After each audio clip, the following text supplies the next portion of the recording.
Hello everyone. I just finished reading like some really stupid bullshit from people that I wish I didn't have to read stupid bullshit about. So let's move on with our lives and do something useful.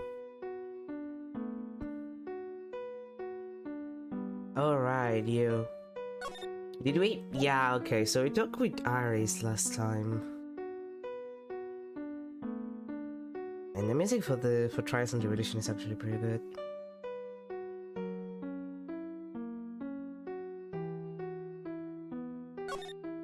Since we finished with you, we can move on.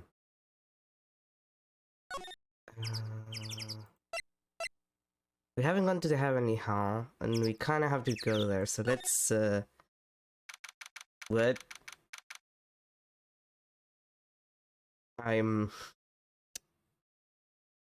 Okay then. February 8, Heavenly Hall. Whoa, not much of a view down here, huh? It's still better than the view from my apartment, though. Someone's here. Hide yourself, detective. Oh, why? Oh, hi. Mayday?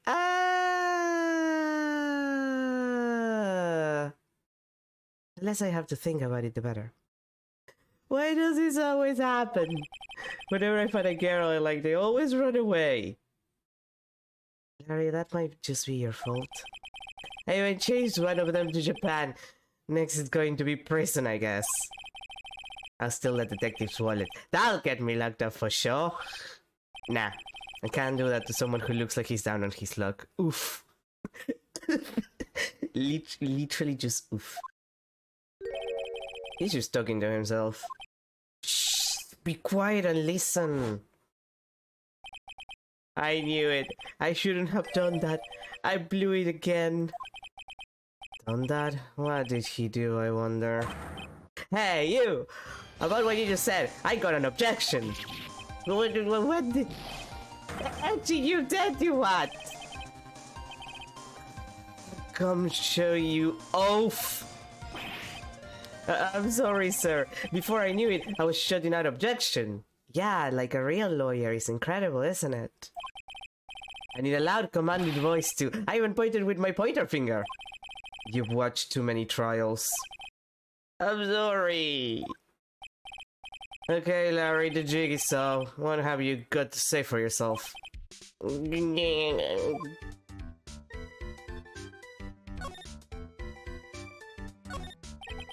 What is this festive-looking ornament?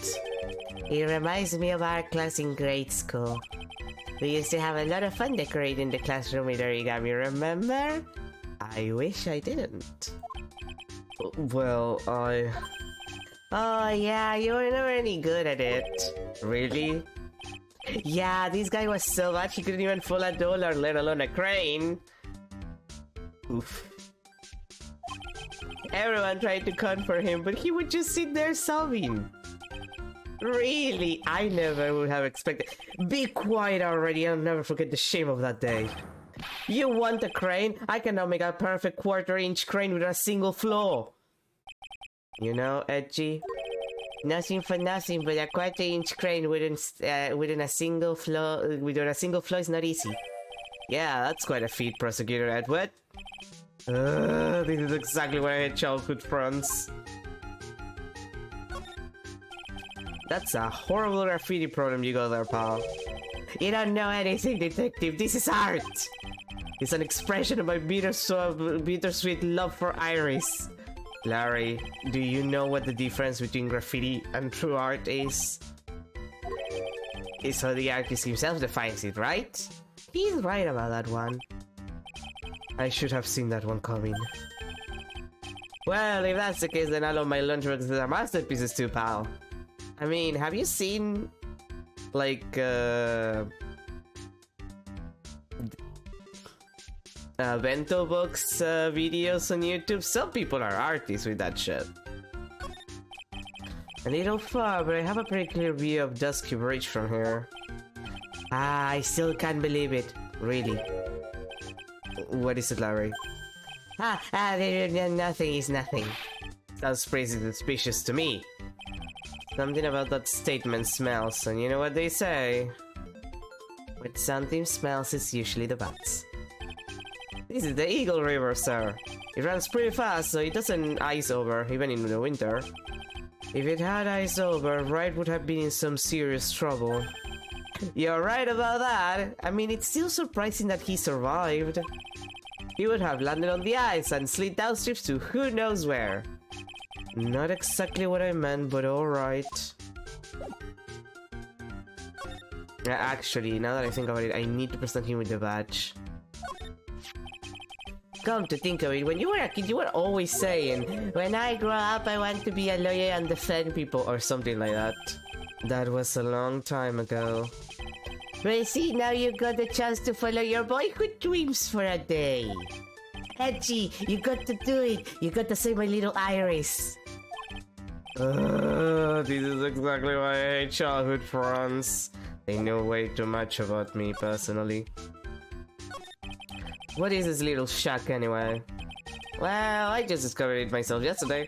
And why were you down here in the first place? Come on, I'm an artist. I was looking for a good place to sketch. This is a great place. It's artistic. It's quiet, it's cold, it's got no power, and it looks like it's about to collapse. Yeah, that sounds about right. Sounds a lot like my apartment there, pal. Oh, come show.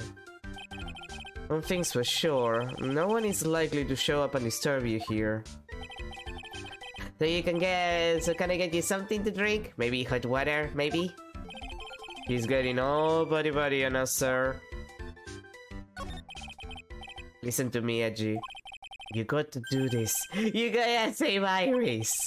Why are you so sure she's innocent? Because she's cute? Watch your mouth! Anyway, I made up my mind about it. I'm going to marry that girl. Larry, I have terrible news. She's not interested. Not in you, anyway. You're gonna have a bad time. Yeah, my honest reaction to that.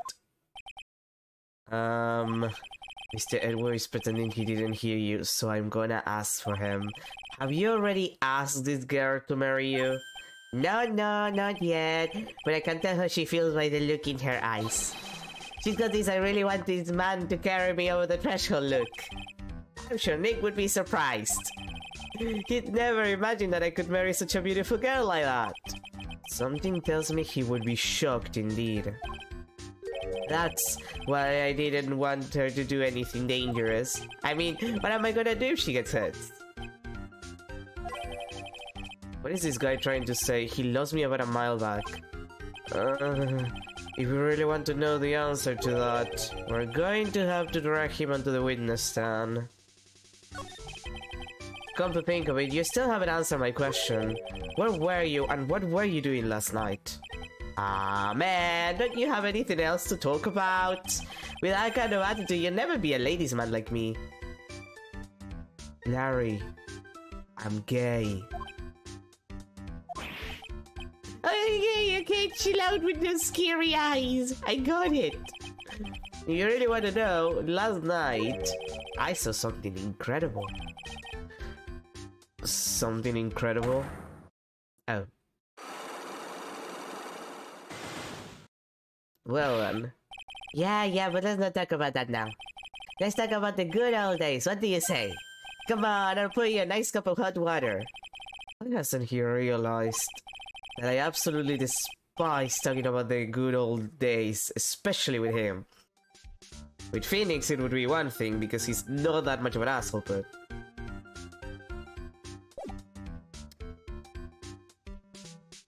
I think I have enough to actually do this.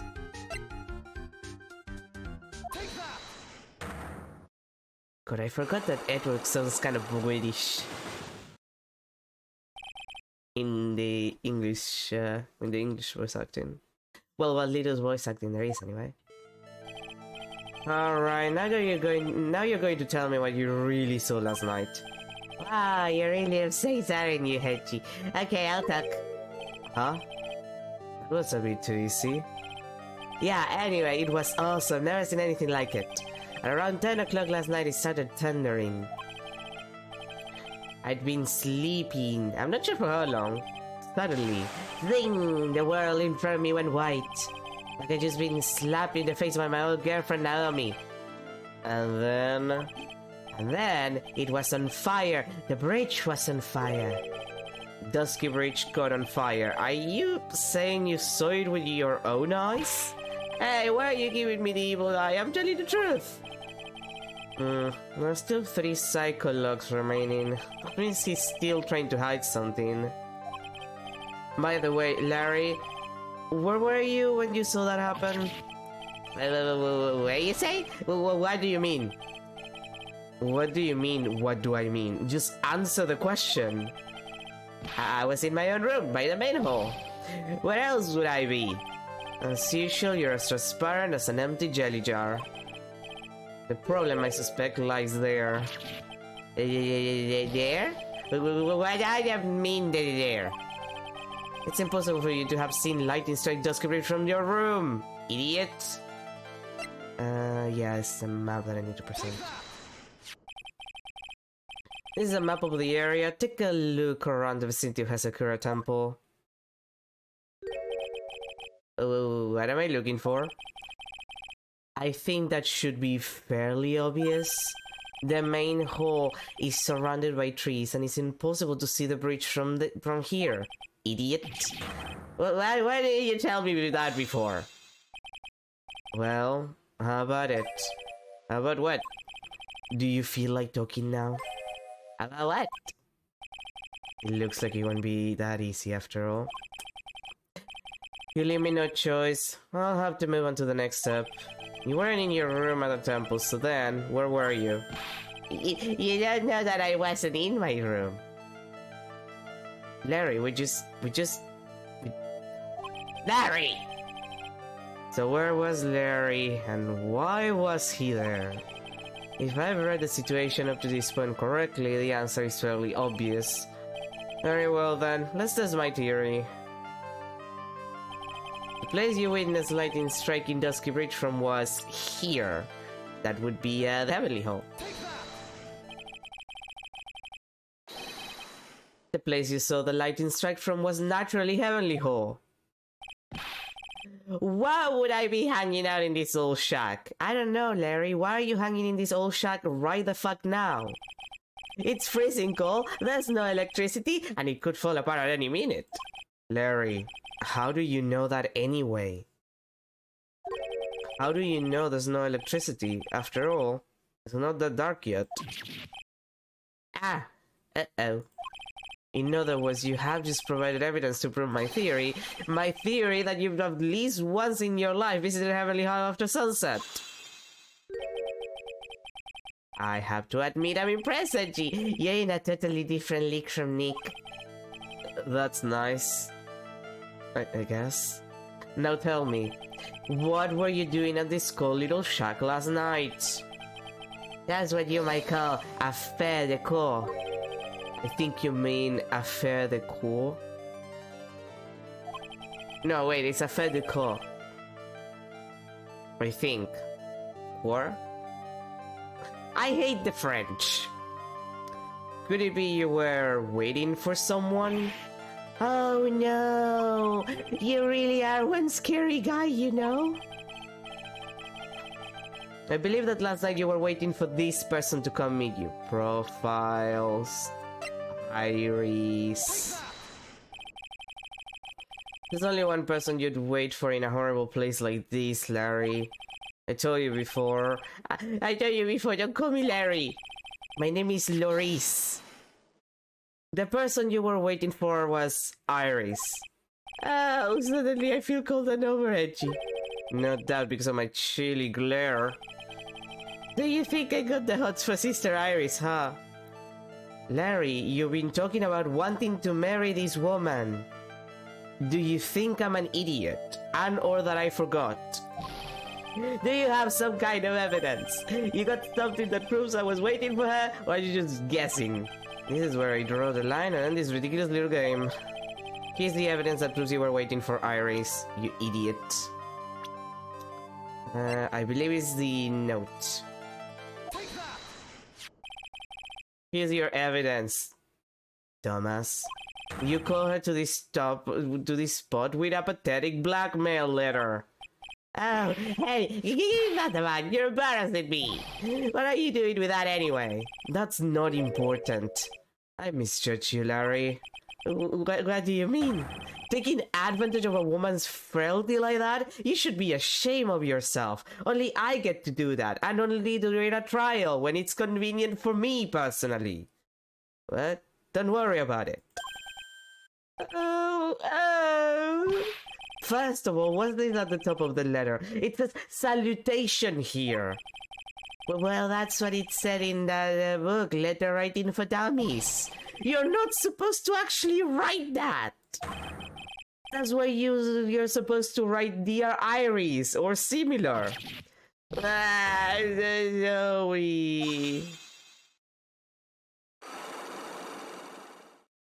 He's an idiot.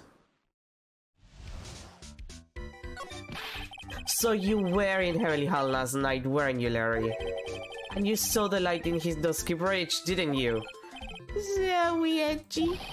Sorry, it doesn't encourage you scumbag turning a young lady like that. Wait, hold on.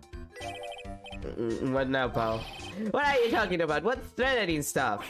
I'll tell you. Why you trying to scare Iris by trying to expose her secret, pal? What do you mean threaten? When did I threaten her?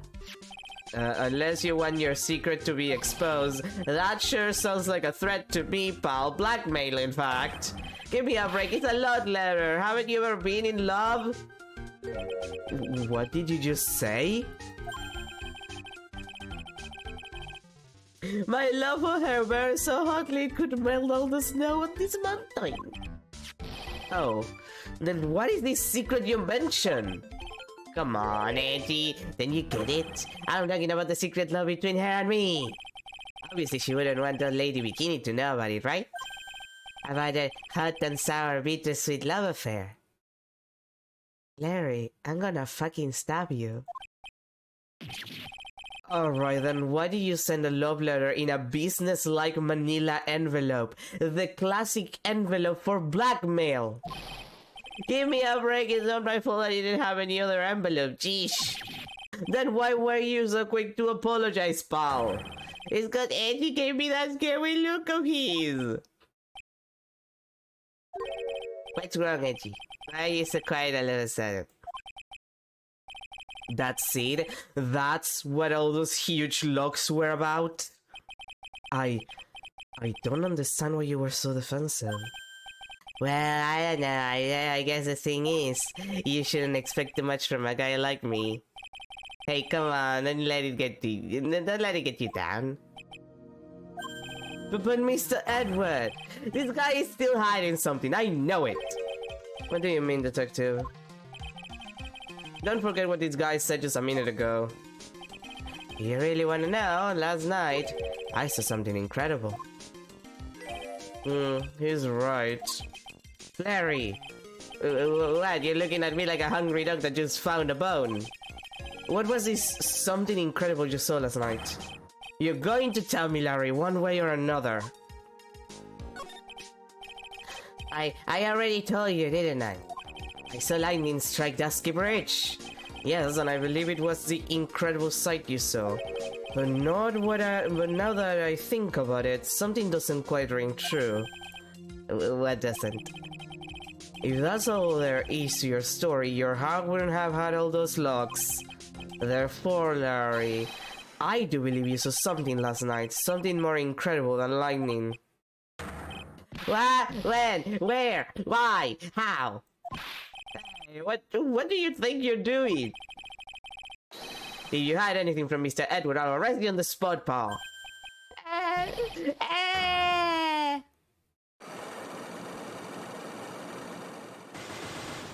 Oh. No! What's wrong, sir? Does this mean I have to do it all over again? Why are you glaring at me like I'm next to be hit by a bolt of lightning? I'm just about had it with this Harlequin! If I really want to drag the truth out of here, I'll just have to drag him to the witness stand. Sorry, Phoenix, the whole lock thing is not for me. Yay, we're finally moving to the trial!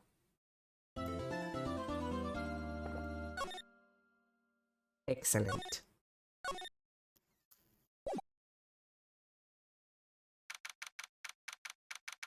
February 9, 9:47 AM, District Court, Defendant Lobby number 1. Oh my, Mr. Loris feels that way about me? Apparently, he's unaware of your real secret at all. This is no time to be embarrassed. I'm sorry. I'm just hardly accustomed to that sort of thing.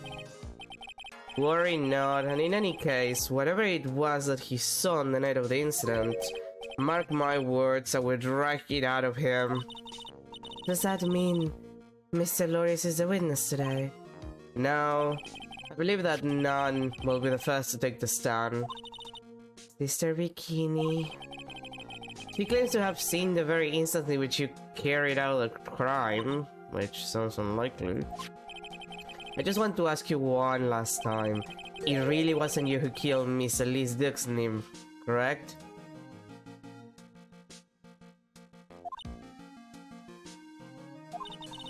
That is correct. It wasn't me. Very well then. There's no locks around here, so I can trust you on that one. Mr. Edward? Yes? You are a prosecutor, aren't you? Are you sure about this? If your true identity is revealed. Don't worry, I've made the necessary arrangements. I see. Iris? It's a prosecutor's job to doubt people. But right now, I am a defense attorney. Against my better judgment, why the fuck did I decide to do that for you, Phoenix? Maybe it's because I still feel guilty about the whole... I don't know. Leaving for Europe every time that something bad happens to you. A defense attorney's job is to believe in people, and to believe until the bitter end. That's what my friend told me once. Mr. Edward, I simply ask that you watch and decide for yourself, whether or not I am fit to do the task I have been entrusted. Very well, sir. I leave my defense in your capable hands. Thanks, Carol. I promise to save your ass. And the rest of your body, but you know. February 9, 10 AM, District Court, Coroner number 7. Edward Dumpy. Trial is now in session for the trial of Sister Iris of Hazakura Temple A. The defense is ready, Canadian, Your Honor. The defense does indeed appear to be ready. However, the same cannot be said for the prosecution in this case. Indeed. I'm not sure I like such a blatant waste of this court's time. An empty prosecutor chair can only mean that the prosecutor has no confidence in their ability to prove their case. It will seem this case is already over before you had a chance to begin. I am ready to announce my verdict at this time. This court finds the defendant... Objection! Oh, hi, Francisca. The prosecution stands ready. And you are? Francisca Von Karma, prosecuting prodigy? The Von Karma, you say? Perhaps you wouldn't be of any relation to the legendary prosecutor Mafren Von Karma, currently in jail for murder. And another bunch of crimes, but primarily murder. Legends are a thing of the past. I am a Von Karma, that is all. You're still angry about your dad, aren't you? She definitely is. Upon a special request, I flew in today for the purposes of prosecuting this case. You did? Then you must be quite a big shot, eh? By the way, Mr. Edward. Yes, Your Honor. I'm almost certain that I've seen you somewhere before. Or am I just imagining things? You look very much like a prosecutor I met once. I believe you are imagining things, Your Honor. Miss Von Karma, do you have anything to say? There is no such weakling as this man among those of the prosecutor's office. Damn, Francisco's played nice about it. We love to see it. There isn't, but I'm sure once before. I told you there is no such weakling. What is that, a whip? I'm not sure I care for such a thing in my courtroom. Bailiff, whack her balls, remove that whip and... I have no objection to the whip. You don't? The prosecution can't wield a whip or drink 17 cups of coffee. No, they can't! Well, I guess they can, but they shouldn't. But there's still one truth. That is what I stand here to prove today. This promises to be interesting, Miles Edward. I had expected to face Phoenix right here today. Yeah, about that. He's in the hospital. He's kind of fucked up. I'm, you know, replacing my boyfriend because he's kind of fucked up. It happens sometimes, you know? But looking at you now, maybe this is what I have been waiting for all this time. Miles Edward, I will not allow this chance to crush you, slip through my fingers. God, these two. I see you brought your flair for the histrionic. Allow me to add to the things I'm not sure about. People acting bizarrely in my court. Ow, ow, ow. The stage is set. Now continue with your proceedings, Your Honor. Very well, Miss Von Karma. Please give an outline of this case with as little weapon as possible. The murder victim is a famous picture book author, Miss Elizabeth Nim. Her body was found in the Hazakura Temple courtyard. Very stabbed, by the way. He had been stabbed through the torso by a ceremonial sword from a golden statue. The sword in this picture is a weapon in question, correct? Very well, the court accepts this photo of the crime scene. There is no mistake, this was the doing of Sister Iris. After all, there is a witness to her crime. Very well. Please bring this witness to the stand. And so it begins. My first and last trial as a defense attorney. Come on, Edward, you could try again. Wouldn't it be funny if they made Ace Attorney 7 and the entire joke is that Edward decides to be a defense attorney for the entire game? Like, there's not even like an excuse. He's just like, you know what, I want to try the other side of the aisle every once in a while. It's not like he doesn't have the proficiencies to do it. He just has to... He doesn't even have to pass the bar exam. Like, it's the same bar exam no matter what you play as. Quote unquote play. Like, it's the same bar exam.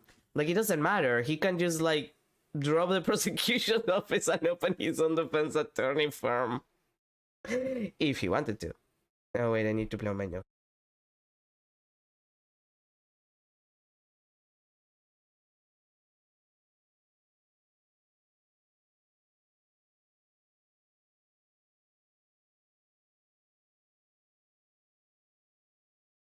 I'm still not fully cured from my extremely annoying summer flu.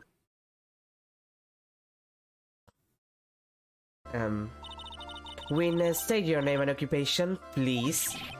Hold on here. I'm not sure about being not sure if I care for this at all. Witness, please stand up nice and straight. If I recall correctly, there are a few milk crates in the defendant's lobby for a back pain plagued witness. Bailey, fetch a crate for this poor lady, please.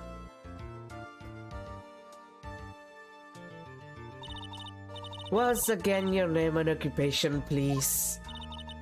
Leo me, well, I'm the head nun of Hazakura Temple on Eagle Mountain. My name is Bikini. You got it, Bikini. Nice to meet everyone. But you don't appear to be wearing a bikini right now. Ow! The courtroom is the garden of holy judgment. Those with lechery in their hearts should leave this sanctuary at once. Wait, I can't be horny in court?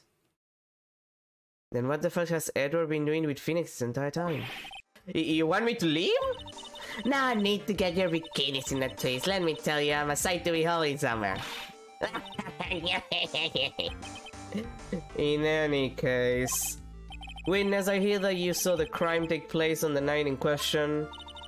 That's right. I can still hardly believe it myself, to be honest. There's no way dear little Iris could do anything like that. Let us hear what you have to say then. First, tell us about your... sorry, he's Canadian. First, tell us about your own movements that night, eh? I can't do a Canadian accent, I wish I could. It would make this funnier.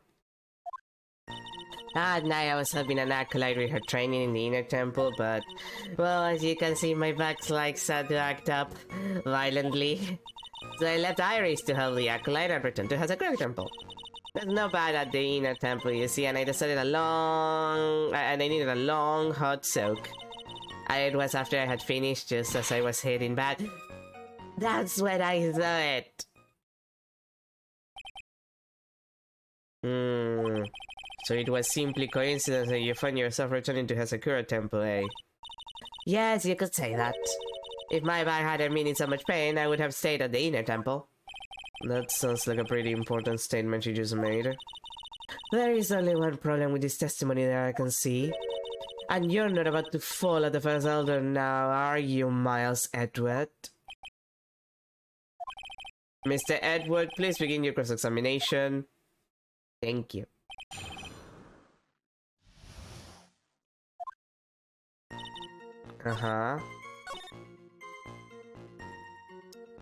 This is... wait, no. This is the one. And... weather data? No, not that one. Yeah, Iris' testimony.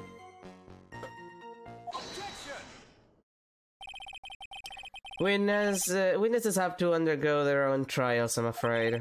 The defendant's fate rests on their powers of observation and memory, after all. Well, don't worry, I'm more than up to the task. I'm a woman of fate, after all. The head honcho has a great temple. In that case, Miss Honcho, I'd like you to explain something for me. The discrepancy between your testimony and that of the defendant, Iris. She claims that after ringing the lights out bell, she went back and stayed in her room. Which means she did not go to the inner temple at all. No, she said that. A defendant or a witness? Who is more likely to lie to you, suppose? The defendant is simply lying to cover her back.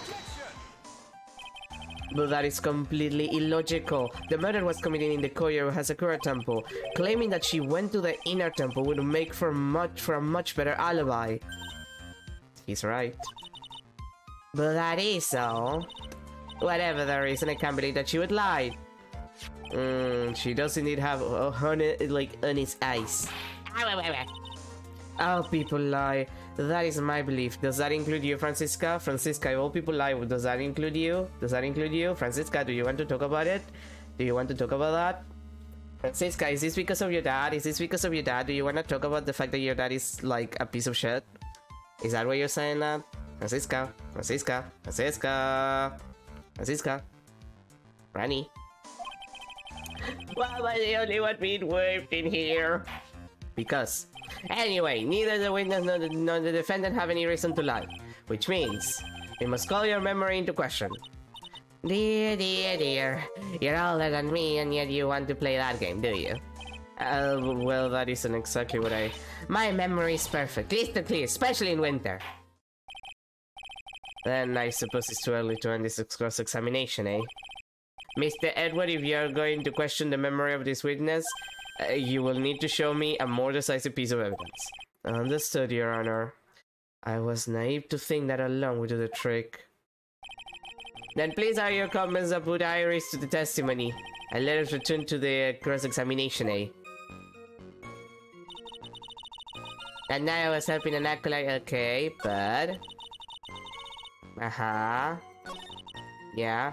Iris came to the inner temple. She was dressed exactly as she had been at dinner. Okay, that's... Yeah.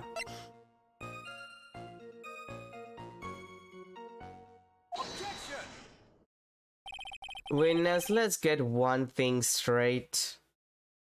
which I am not. The defendant whom you claim to have met, she was wearing this demon warning hood, correct? Of course! That is a very important piece of clothing, I'll have you know. Wait a minute. Hold it right there. Why do you have that? That's the question of the day now, isn't it, Miss Von Karma? I'll have you know that this hood was given to someone as a gift that night, before the lights out bell was rung. What? You know where I'm going with this, don't you? If the witness had seen the defendant as she claims, then the Irish she saw should have been missing this very hood. Well. And that's a little crates. It's not a bad feeling at all, exposing contradictions like this. Now I understand that happy look on Wright's face every time he does it. Gay.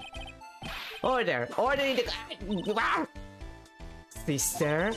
This hood. You have spare ones around the temple, don't you? Spares? Well, I do tend to make too many of them. I see. A stockpile. A surplus of hoods, eh? Each nun is given one hood. They should be the only hood that Iris owned. Then this is quite strange. Ow! If there was a surplus of hoods, then she could have worn one of those. There is no contradiction here. Good now.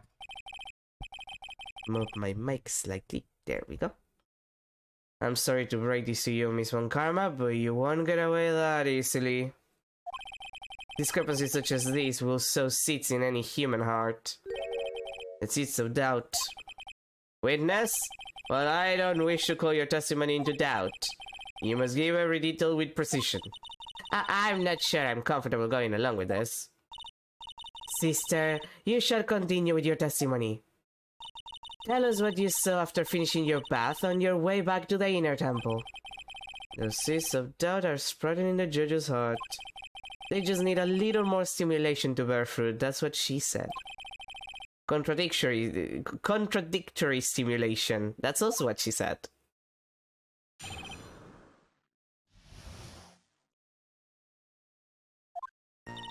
I finished my bath around 11 and I thought I should return to the inner temple. And as I was walking back, I heard a noise from the courtyard. I took a look and Iris was mystically got with that sort of all things.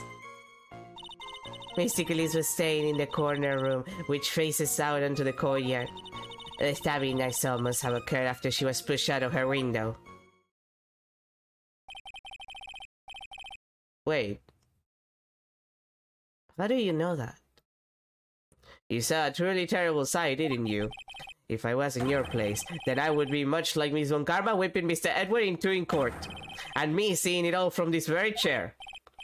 Well, something like that. This judge... His imagination is about as vivid and creative as Detective Gumshoe. I would look the fool if I commented on such foolishness. Anyway, this case is mine. Miles Edward. Calling everyone by their full name. Can you do something about that habit of yours? It's kind of annoying.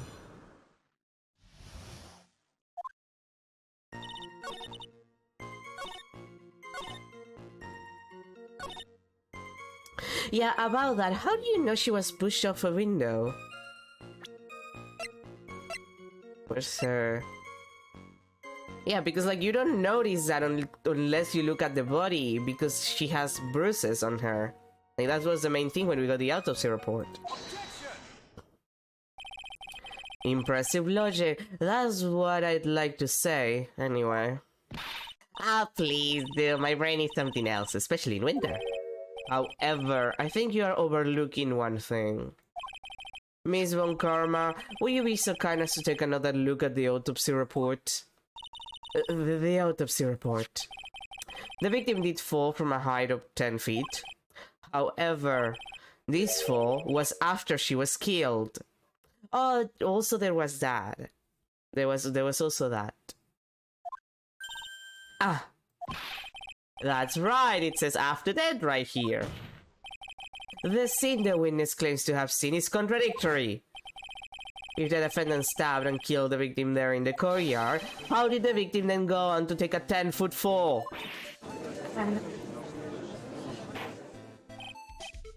Order, order! The victim was killed and then fell. If that is the case, then the victim must have been killed in her room. Don't you agree? That is the logical conclusion. Yes, that's right. The victim has been stabbed by the defendant in her own room, and she was then thrown out of her window down onto the courtyard below. Were there any signs of a struggle in Miss Duxnim's room? She was stabbed with a sword. That would leave a blood stain, wouldn't you agree? Well, Miss Von Karma, was there any blood? No traces of blood were found in the victim's room. Your whip has just caused traces of blood to be found on my glorious play of beard. However, if there was no blood in the room... I'm sure there's no need for me to go over this, as I'm sure your honor is well aware. When a stab wound produces the most blood... When it produces the most blood? Very little blood is actually lost at the moment of a blade's insertion. If you want to talk about the most blood, when the most blood would be lost from a body, that would be when the blade is removed. That is true. In fact, this is an interesting detail. Sometimes if a person gets stabbed, for example, they will tell you not to remove the blade if they still have it on, to make sure that they won't bleed more. Like, this is an actual thing. Like, if you get stabbed and they don't remove the blade and you don't have to tourniquet the area, it's much more reasonable to keep the weapon in until you can safely remove it and make sure that you have the least amount of blood loss possible, because the fact that the blade is pressing there will actually cause less blood to be, like, spilled. You can even tourniquet around a weapon in some situations, depending on the weapon. Like, that is an actual thing that you can do, and it's safer to remove your tourniquet it first, also. The more you know. Indeed, with the weapon still in place, it acts like a lid on the wound. That's true, with the weapon still in the body, there wouldn't be much bleeding. A perfectly reasonable line of thinking. We have come to a conclusion then. The victim was thrown out of the window with the sword still in place. This removes all of the contradictions. Oh, order! Order! Order. I must admit that this is a probable version of events. I'd expect no less from Franziska von Karma. She locates or takes control of every vital point. It seems that we need a clearer testimony from the witness. Remove all supposition on your part and tell us only the facts, please. Witness, please! Remain standing on the crate. Don't go selling me short now. The weight of winter snow has bent me out of shape, especially my bad mood. Sister, please give us your testimony. I will give you a vigorous massage once we are finished here. With the whip? Oh boy. Alright. There's something to be said about bikini liking having massages by young women. When I looked across at the scene, the sword was already in place. Thinking about it now, I didn't actually see her stab Mr. Elise. I've never seen so much blood before. That's when I fainted. You can't blame me, can you? And when I awoke, Mr. Amy was stabbing Mr. Elise through the back. This all confirms Miss Von Karma's theory. Von Karma strive for nothing but perfection. Putting together such facts is nothing for me. You should know that, Miles Edward. Perfection is an impossibility, Franziska Von Karma. You're making me do the whole talking about a person with their full name thing. And I'm here to teach you just that. And to kick your ass. Haha.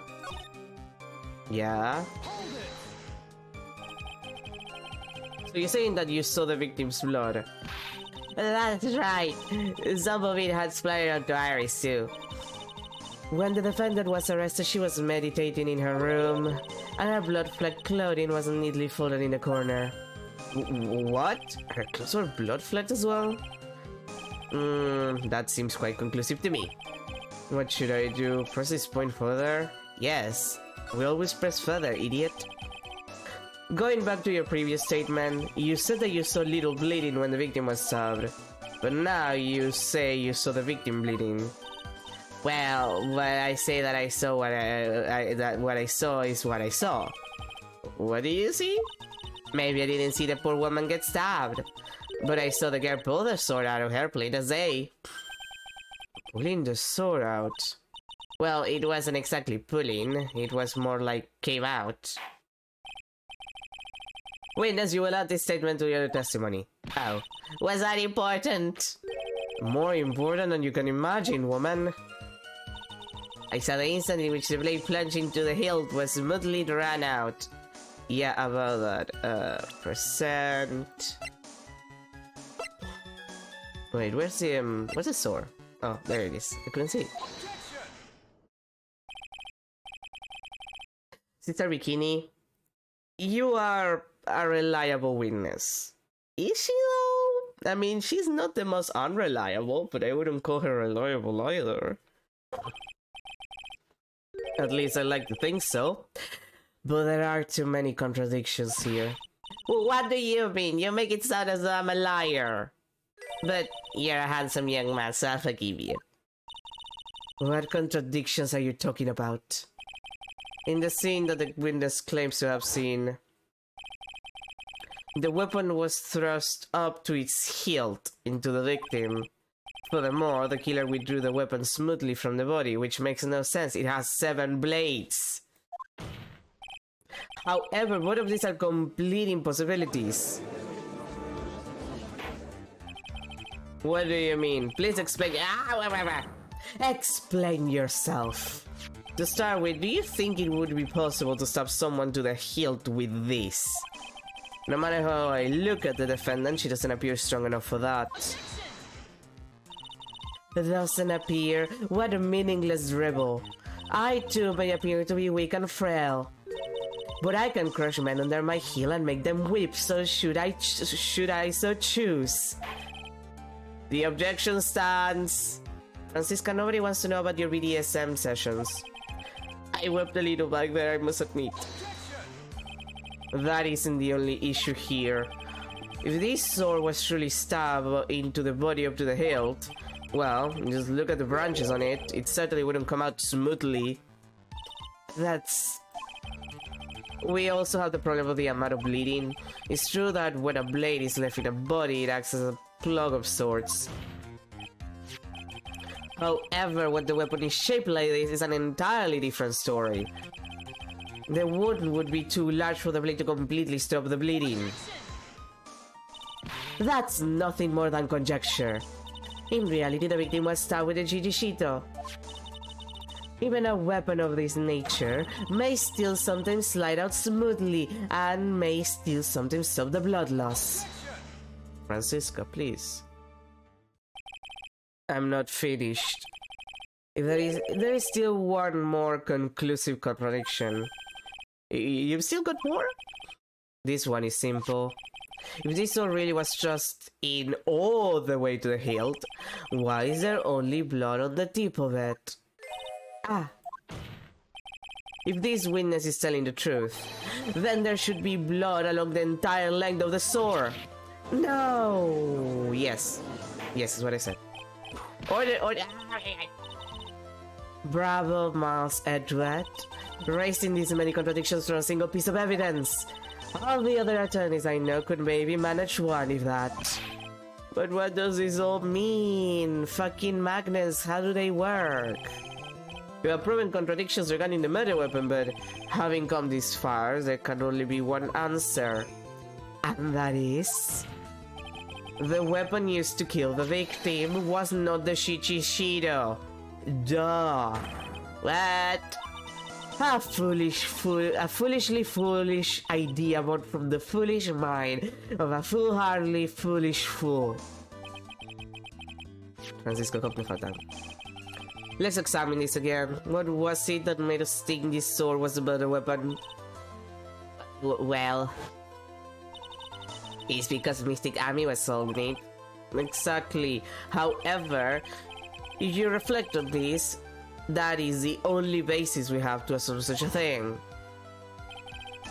The impression left by the scene was just too strong. That is what influenced us. It influenced us to believe that the Shijishido was the murder weapon. Oh wait, I need to blow my nose again. God fucking damn it, I hate summer. I hate allergies, I hate the summer, I hate the summer flu.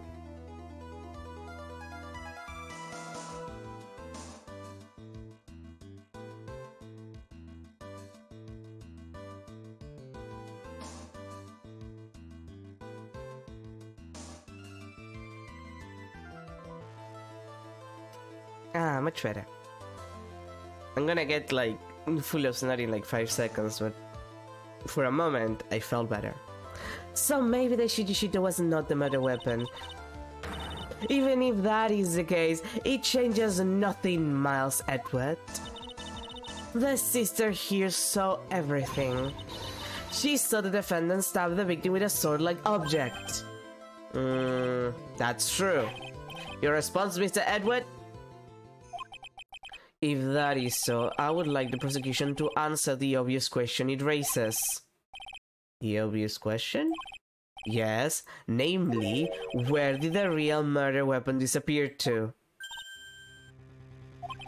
It goes without saying that the police searched the main hall and the surrounding area.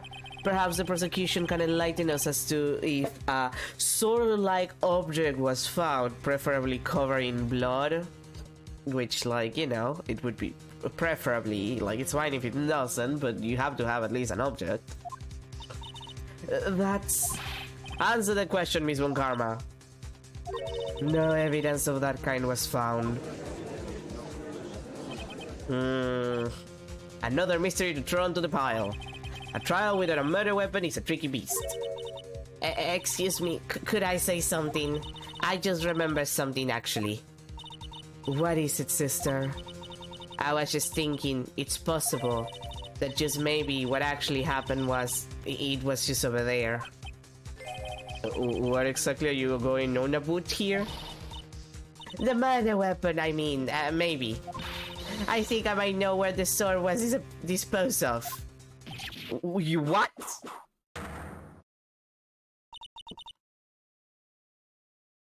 Well then. I think we need to hear testimony from you one more time, sister. Impossible? What else could this woman have seen? Apparently a lot. God forbid. I saw the murder around 11 p.m. and after asking that it be reported, I went out to the main gate. And there I saw tracks that indicated the snowmobile had been used. It takes 15 minutes to walk to Dusty Bridge for less than 5 using one of those. Maybe they threw the weapon into Eagle River and came back while I was knocked out. Iris could have done that. She can drive a snowmobile after all. Witness, please tell us everything you know right away next time. Well, I'm not in the best of shape, what with my back and my age, you know. Quite. There were indeed some mobile trucks in front of the main gate. Here's a photograph. Look at this photograph. Oh, hey. As no mobile... I see. Well, it certainly is an interesting theory. The damn Canadian judge. The tracks begin in front of Hasakura Temple and run all the way to Dusty Bridge. God damn it. That solves your pesky little problem, yes? The Eagle River's current is quite swift, meaning that it doesn't freeze over in winter, making it the perfect place to dispose of the murder weapon. Did she really go to the river to dispose of the murder weapon? Mr. Edward, your cross-examination, please.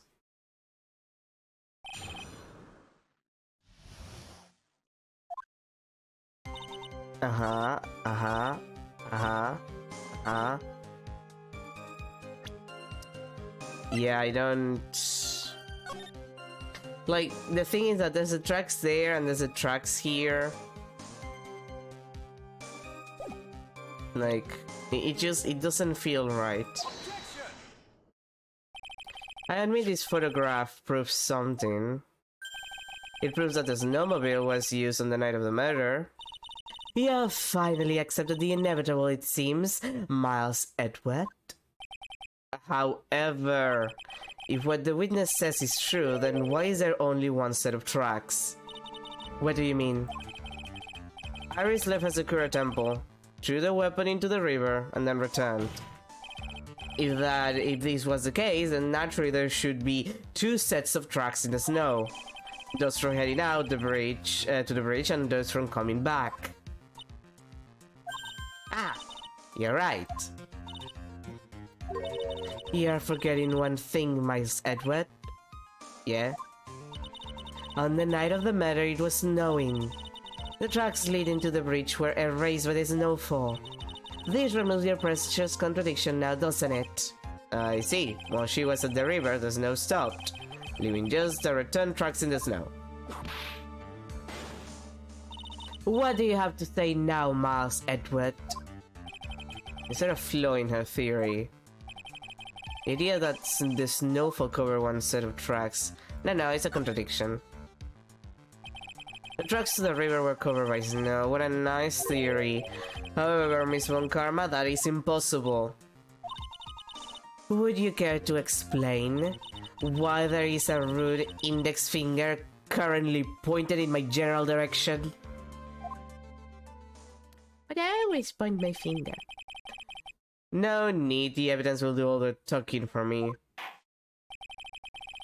On the night of the murder, the killer went to and returned from Dusky Bridge in order to dispose of the murder weapon. The outgoing tracks were erased by snow, or so claims Miss Von Karma. Mr. Edward, present your evidence to the contrary, eh? Evidence that the ongoing tracks were not covered by snow. Weather data. Yeah, approximate lightning struck, yeah, okay.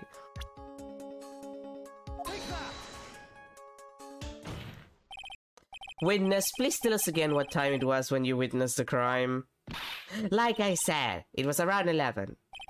Of course, this means that the weapon was thrown away after that time, correct? On that note, please take a look at this data. It is a weather report for Eagle Mountain on the night of the murder. The weather report? Snow started to fall at 7 PM, but it stopped at around 10:50. Your fact. Therefore, when the sister witnessed the crime at 11 PM, the snow had already stopped falling. It is impossible for any tracks made after that time to have been covered up.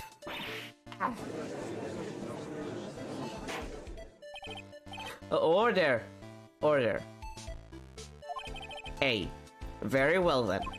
It looks like Miss Von Karma's claim has been snowed in. Get it? It's too soon to be closing this trial due to snow. Miles Edward, how pathetic of you to rely on the weather of all things. You were relying on the weather for your theory too, bitch. Answer me this then. When is a weather report ever correct? No, you got it all wrong. This isn't a forecast, this is actual data. Yeah. Forecast data, all weather reports have some inaccuracies. It may have still been snowing in the vicinity well past 11 PM. It's true, we cannot be totally sure, eh? What? How did she pull that off? It has stopped knowing that Hazakura Temple when the murder took place. You need to provide conclusive evidence of this. I've come this far, there's no turning back now. Very well. I too cannot allow any doubt to remain concerning this testimony. Ha! You can't back down, can you? Such a perfectionist, Miles Edward. Very well then, Mr. Edward. Where is your evidence that it had already stopped snowing when the victim was killed? This is a temple map. This is a photo of the crime photo.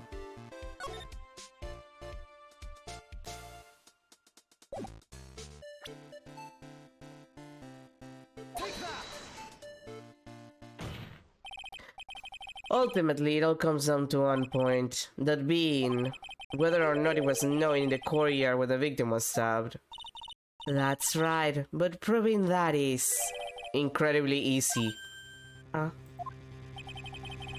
If we want to know whether it was known or not, this photo will tell us everything. Of course, I am referring to the photo of the crime scene. As you can see, everything is covered with snow. Which is one exception. And that is... the victim herself, Miss Elix Delsnim. Why is there no snow on top of her? The answer is simple. It had stopped snowing when she was killed, that's why. Yeah. In other words, if the killer really did go to Eagle River to dispose of the murder weapon, then in this photograph, look at this photograph, there should be 2 sets of tracks. Order, just what are you suggesting, Miles Edward? To be honest, I am not entirely sure myself. But this is simply what all of the facts point to.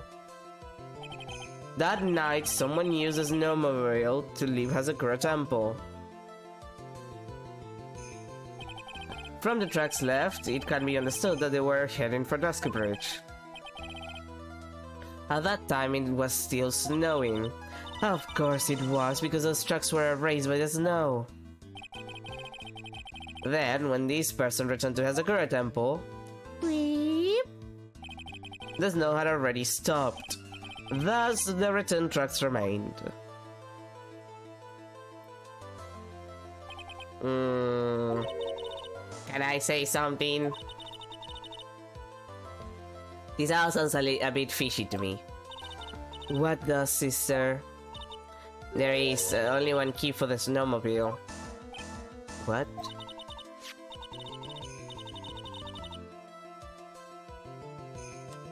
Furthermore, on the night in question, we know that the defendant had it. The key was found in her room after the murder. Which can only mean that night, Iris used the snowmobile to go to the inner temple. But Iris said that she never went there. I should probably press on this point some more when I get a chance. The snowmobile can't cross the suspension beach. So she must have left it on the Hazakura side of the bridge and crossed on foot. That sounds right. But what's odd is when I left Iris and returned to Hazakura Temple, I didn't see anything near Dusky Bridge. You must have just failed to see it, sister. Maybe, but when I made it back to Hazakura Temple, it was there, by the main gate. The snowmobile, I mean. I know what I saw. It was covered in snow, too. But that isn't possible! Order! Order in the court! What does this all mean? So then, what was the snowmobile used for? It wasn't taken by the defendant when she went to the inner temple. If it had been, then the witness couldn't have possibly have seen it at the gate. Furthermore, it wasn't used by the killer to dispose of the murder weapon. If that was the case, there should be 2 sets of tracks in this photo. All we know is this. After it stopped snowing, someone used a snowmobile to return to Hazakura Temple. Jose. I never thought a simple snowmobile could cause so much trouble. I think we've learned all we can from this witness. Yes, I've nothing more to add. I've told you everything that I know. But then, that still leaves us with the same problem. If only there was someone, a witness who could testify to having seen the snowmobile. A witness, huh? Wasn't no one out, walking perhaps near Dusky Bridge on that night? I don't think that's likely. It was cold enough to freeze your ears off. Only an idiot would go out wandering in that. Unless they had something really important to do. That's a shame. Hold on, did she say an idiot? Something is coming to me. An idiot may well have gone wandering out on that subarctic night. Your Honor, I have an idiot for you. Actually, there just might be one individual who is an idiot who may be able to help us. Really? You know of someone who might have seen the snowmobile on the night of the murder? I don't know for sure if he saw it or not, but there are two things about him that do come to mind, which are... First, that he saw something incredible on the night of the murder. And the second being, this individual that I'm thinking of when wandering outside on that cold night. In other words, he is a kind of idiot. Mr. Edward, who is this idiot you're talking about? Who's this idiot you're talking about? Got some Canadian judge. These guys must be a product of Jean-Luc de Leduc Guide to Obnoxious French Painting. Damn. Wait, Canadian judge, are you actually from Quebec? I mean, just wondering. This is Larry Butts, a disciple of the victim, Elise Dioxonym. A student? Interesting. And why was he wandering about outside on the night of the murder? That's, I could tell them all about his designs for Iris, but it may cost us his credibility as a witness before I even call him. He is, after all, an artist. He was perhaps searching for something in the snowy scenery that would move him, although I cannot guarantee that this is the reason. And so, this unfortunate, unreliable-looking man, what exactly was it that he saw? I intend to extract that from him right here in this courtroom. Because he's an idiot that refuses to tell me in person when I'm asking nicely. Summon this youth as a witness immediately. I have no choice, do I? I believe he's in the gallery for this trial. It will not take long to summon him. Very well. Harry. You may have escaped me yesterday, but today I'm going to get everything out of you. If it's the last thing I fucking do, you fucking nerd. This court will not adjourn for a 20-minute break. Miss Von Karma, please see to preparing the next witness. Understood, Your Honor. Good. Well then, court is now in recess, eh?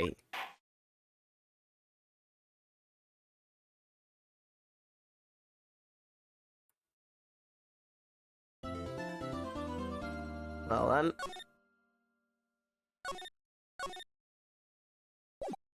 A boot. February 9, 11:15 a.m. District Court. Defendant Lobby number 1. Excuse me, Mr. Edward. I'm not really sure what to say. Iris, we only have 20 minutes. There are two things which I need to ask you before we reconvene. Alright, I'll help you any way I can. First, about that night, you really didn't go to the Inner Temple, correct? The last witness claims to have met and talked with you in the training hall. Either you or Sister Bikini is lying. Mr. Edward, it is just as I said yesterday. Until the incident occurred, I was in my own room in Asakura Temple. Very well. The second thing then.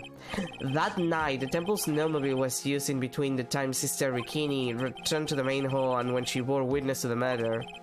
Sometime between 10:30 and 11 p.m. that night. Were you the one who used a snowmobile? There is only one key for the snowmobile. The only person who could have used it was me. So it was you. But why? What made you go out to Dusky Bridge? I'm sorry, Mr. Edward. Another 5, really? Girly! Girly, please, I'm trying to help.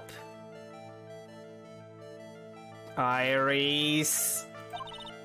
I can't tell you about that yet. Yet? Not until her safety is confirmed. Her? The safety of the acolyte. The acolyte, huh? She must be talking about Maya. Aris, look me in the eyes and tell me the truth. Did you kill Elise Dexnim? No matter who or what may come, I could never take a life. As I thought, those psychologues. Very well. It is my job to get to the truth. You'll discover this for yourself soon enough. February 9, 11:36 a.m. District Court, courtroom number 7. Court will now reconvene. A. Ms. Von Karma, where is the witness? During the break, a man was detained for suspicious behavior in the gallery. Suspicious behavior? He was sketching something very intensely. Dare I ask what the witness was sketching when he was detained? He drew a terrifying woman armed with a demonic face and a vicious whip.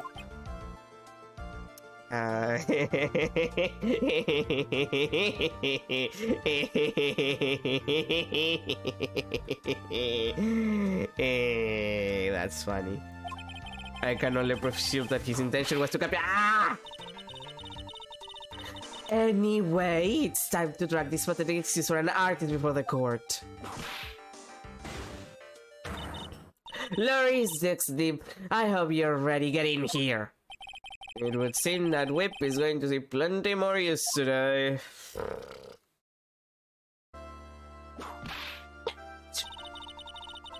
Your sketch is in contempt of this court.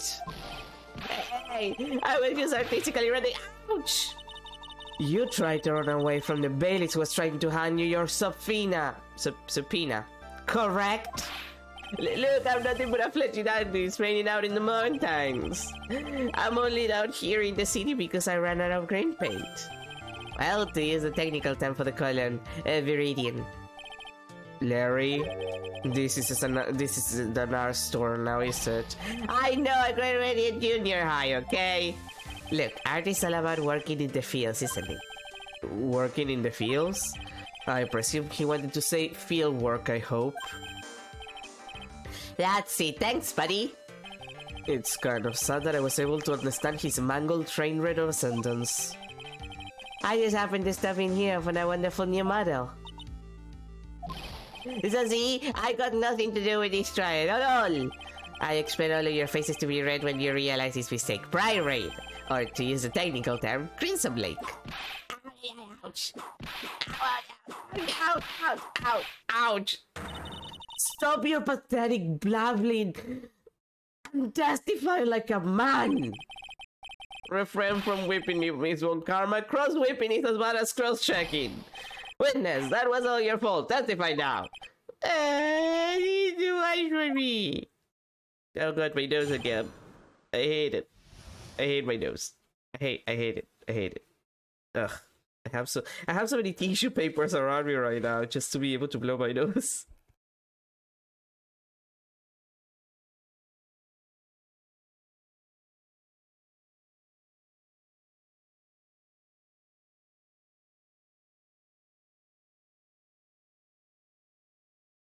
Okay. Much better. It'll get worse in a second, but... I was at that lodge out in the mountains looking out at the stars at night. I walked to the bridge a number of times, but... I didn't see any snowmobile. I didn't see anyone at the bridge tonight either. The girl I was waiting for didn't show up. My teacher died on me. I'm all alone now. Aren't I a... Witness, please refrain from talking directly to the lawyers during your testimony. I'm just a nobody. Nothing but a small worthless man, aren't I? Yeah, kinda. And what wasn't I asking for my name and occupation or anything else? Mr. Edward, this man seems to have quite a severe inferiority complex. He's recently been the cause of numerous incidents in the last, 2 years. I think he's finally realized for himself just how much of a nuisance he has been to other people. Yes, that's right, I'm behind everything, every case. Watch out, okay? Just touching me will make you eternally unhappy. Damn. Well then, let us proceed with the cross-examination with no touching thinking. We can delve into other details at a later time.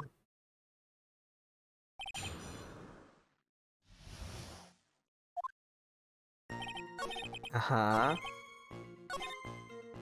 Yeah, about that, that's impossible because you literally saw Phoenix. Larry Butts, I can understand why you might want to throw your own life away. You're pretty pathetic and you cause all sorts of trouble. I'm Joey.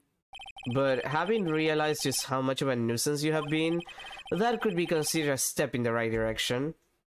Supposedly. Edgy, are you trying to console me? It certainly doesn't sound that way to me. However, I cannot forgive you for simply turning away from the incidents you create. You're totally prejudicing me. Now then, let us talk about the night of the murder.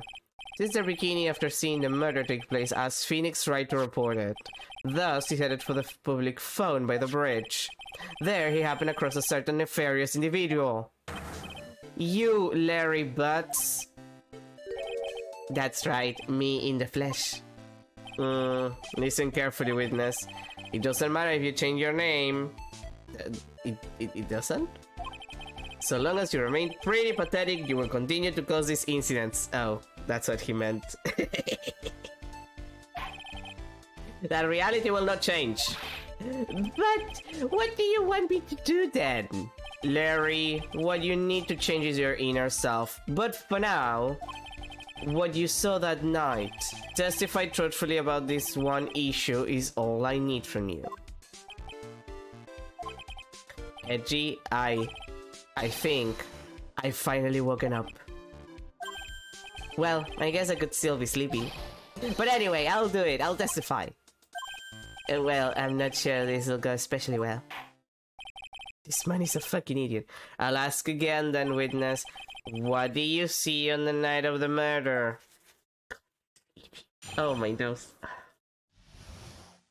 I don't know which is worse. The butts of my itchy nose. I went to the shack around 9, so it would have been about 10:30 p.m. I was laying under my bedding when a white flash almost blinded me. I looked out the window and Dusky Bridge was on fire. Well, there's still some thunder, but I went right away to check it out. Like an idiot. It's not like, you know, thunder could fall on you or shit. That's when I ran into Nick.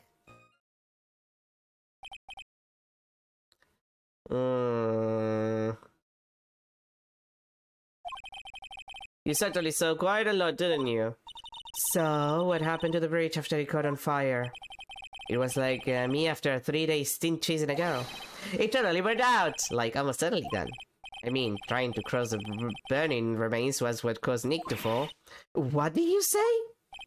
Oh, don't worry, it's nothing life-threatening. He just got a cold because he's the luckiest man alive for some god-awful reason. I never know with that man if he should be called lucky or unlucky. Now, Mr. Edward, please commence your cross-examination, eh? Yes, Canadian judge. Eh? Yeah,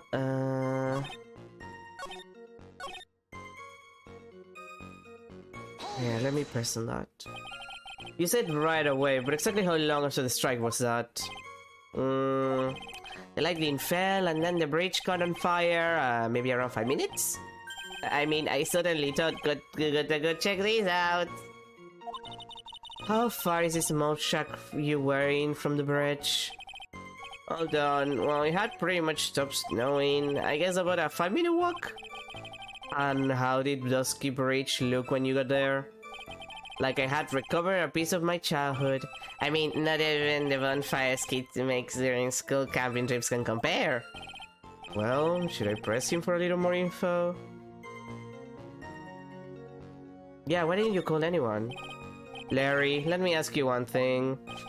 What is it, Edgy? What with the serious face? Why didn't you call anyone? Huh? What do you mean? Normally, when faced with a towering inferno, one would try and steal someone. There is a public phone right by Dusky Bridge, correct? Well, of course I thought of doing that. So then, let's hear why you didn't.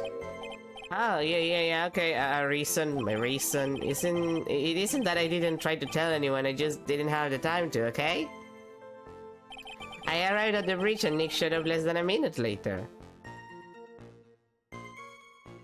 Okay, but that's not possible. Your very existence being a contradiction, I'm not sure if you can grasp this or not. What the heck? Do you make me sound like some sort of alien? But your testimony is conclusively contradictory. The problem here is time. I've never been the best timekeeper, you know? 3 minutes after Billy leaves on foot, you follow him on your bicycle. How long does it take for you to catch up to him? Terrible at those. This is much more simple. You saw the lightning strike the Dusky Bridge, and you immediately went to see what had happened. Is this correct? Yeah, well, I wasted about 5 minutes first, but more or less. I have the weather data from the night of the murder here. According to these, the lightning fell at 10:45 p.m. You say it takes less than 5 minutes from the shack to Dusky Bridge, meaning you probably go there around 11 p.m. That all sounds about right, I guess. But and then Nick showed up and did his falling act. That is impossible. What do you mean? 11 p.m. is when the murder occurred in Hazakura Temple. Thus, Wright was still there in the courtyard. There is no way that Larry could have encountered him at Dusky Bridge at that time. Oh. Excuse me, I have an objection. You do? Etchy, how many times do I have to say this? I'm not Larry, I'm Larissa. Ow! It has not been proven that the murder occurred at 11 p.m. The sister only said around 11, in which case it could have been earlier than that. Watch your foot in there, Miss Francisca Von Karma. The slope ahead is slippery when wet. Or snowy, as it is the case. But there is still no way that Wright could have been at Dusky Bridge at 11 p.m. And why not? It is clearly written here in the weather data report. It took around 30 minutes for the bridge to burn out. Therefore, the bridge must have been burning until at least 11:15 p.m. Which means, what exactly? Wright did not see the bridge while it was being consumed by the flames that night. In fact, he did not arrive on the scene until after the flames had died down. Larry, you arrived at the bridge at 11 p.m. But Wright did not make it there until at least 11:15. I suggest to stop hiding things and just tell us the whole truth. Now then, what happened during this missing 15 minutes?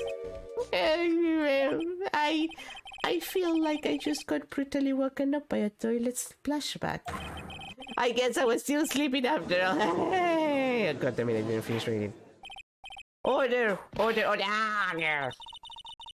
So there was a missing 15 minutes prior to meeting Phoenix Wright. I hardly see that as much of a problem. Yeah, not much of a problem at all. Really? The bridge is burning before your eyes and there is a phone right next to it. Why then did you not report the accident? Yes, witness, why didn't you? Were you there simply to watch the bridge burn? And therein lies the problem. For even after the bridge had burned out, he was still there.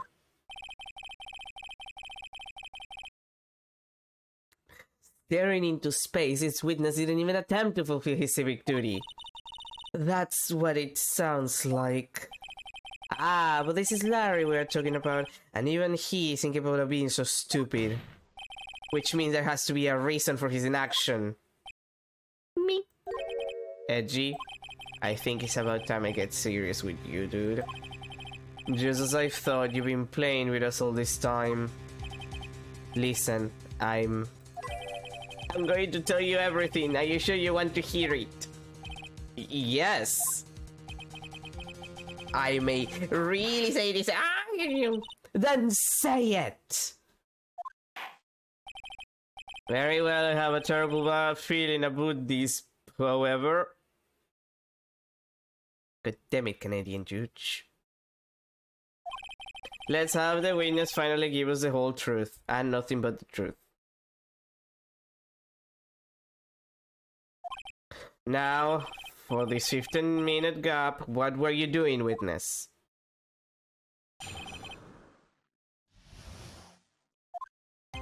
I'm a dog's name. I'm an artist. What do you think I was doing? Sketching in front of the bridge. I was wiped up into a frenzy of art. The shock and awe that I was feeling, I transferred it all directly onto the page. Before I realized it, the flames had gone out and then he came running up.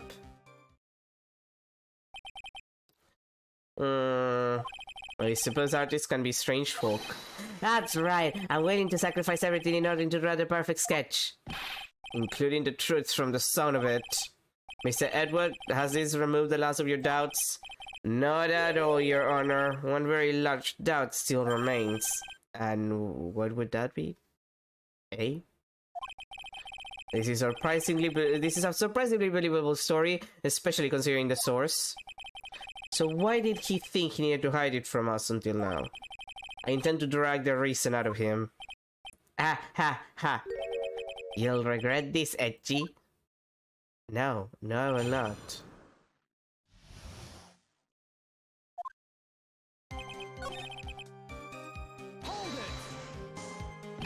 Sketching the burning bridge. The burning bridge and everything that came with it. What came with it? You want to hear this from my lips, don't you, Edgy? You'll regret this. That sketch of mine is enough. Just take that ridiculous sketch of yours out already, witness. What are you talking about? I don't know what you mean. That doesn't appear to be the fastest solution. I'll leave it to you, Mr. Edward. What should I do? I got a terrible feeling that the instant this sketch is revealed, the entire world may be changed by what is depicted there. Just look at the goddamn sketch, it's fine. Larry, I wonder if you could show us your sketch. Please. Well, even I couldn't have imagined it turn out like this. Imagine what? That Laurie Zook's name's debut would take place here today like this. Ouch! Show it now! Okay, but still yourselves. This is the world of Larry Zook's name.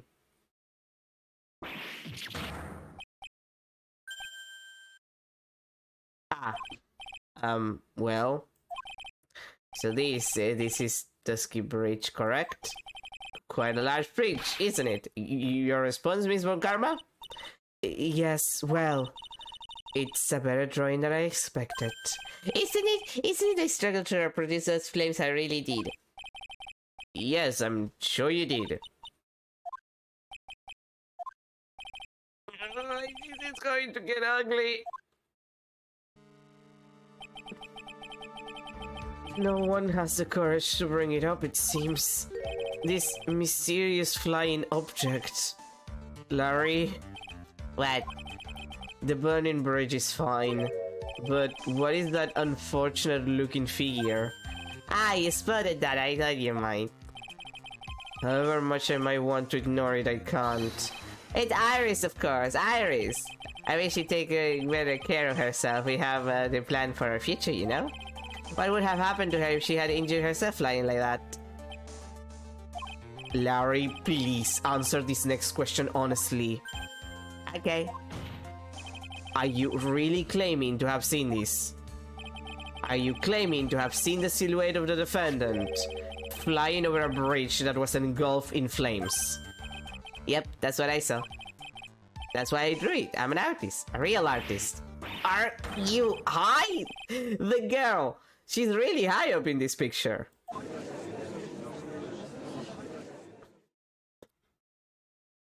Oh, that light.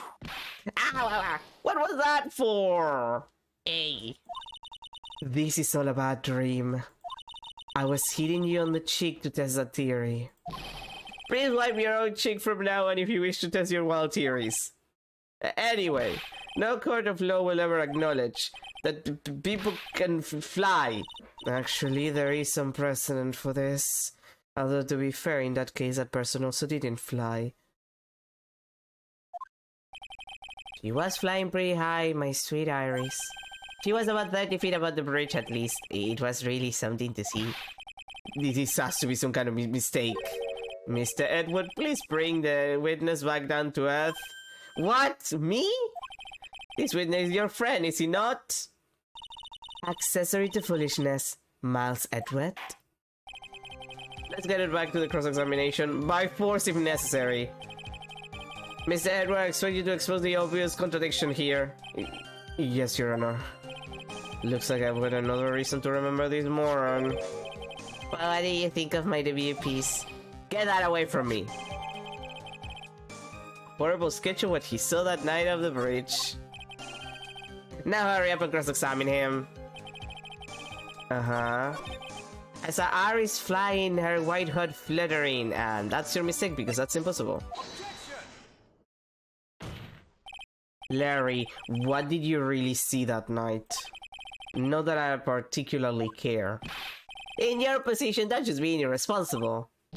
I do exactly what I saw. I'll give you a whole $1 that it's the truth.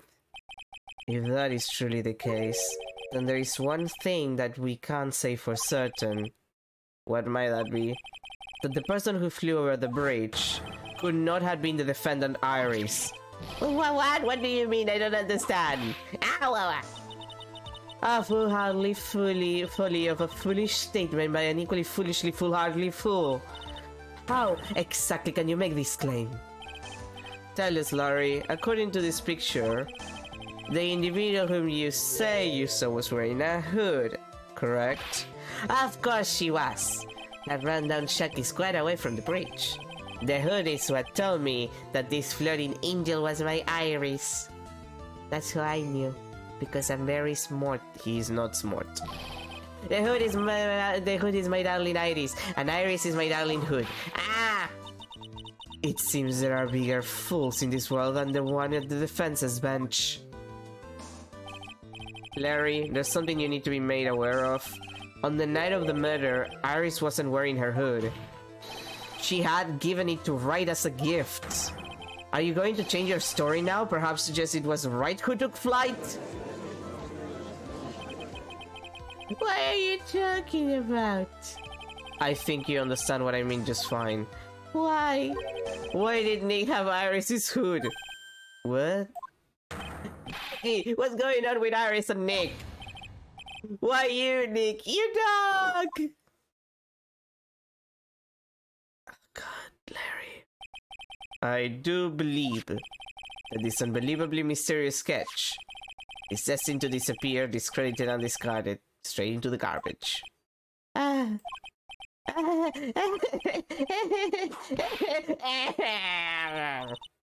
What is it now, witness? It feels like I've been waiting 25 years for this very day to come. Edgy, today is the day I get to completely stupefy you. What? What is the meaning of your outburst, witness? I hate to have to do this, but I have some definitive evidence. Definitive evidence? Iris did indeed come flying over the burning bridge, and I, Laurie Oxley, shall prove it! I didn't expect to ask this again, but we shall be needing your testimony once again, eh? Tell us anything you know concerning the defendant as depicted in this sketch, and show us your evidence that this nightmare was actually a reality. Okay, I hope you're ready, Edgy, because I'm going to feed you a whooping serving of pain. You've been serving us a whooping serving of pain this whole time. Trust me.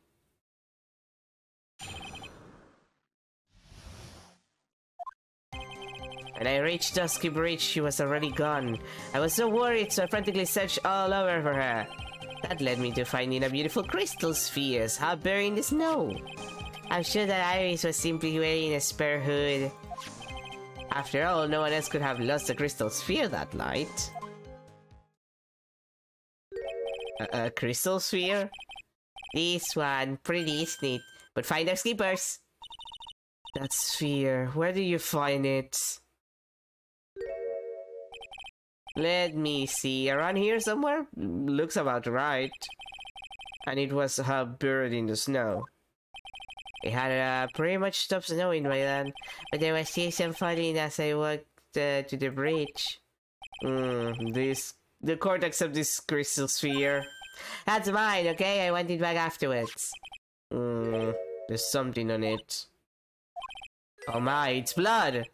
What? Blood? I hope it isn't Chris's blood. You ready, Edgy? By tomorrow morning you'll be calling me Master Larry. Yes, I like the sound of that. No one's going to push me around anymore. Larry, for the love of God, you're not gonna appear in this set of games anymore. I'm pretty sure he doesn't appear in 6 or 7, so...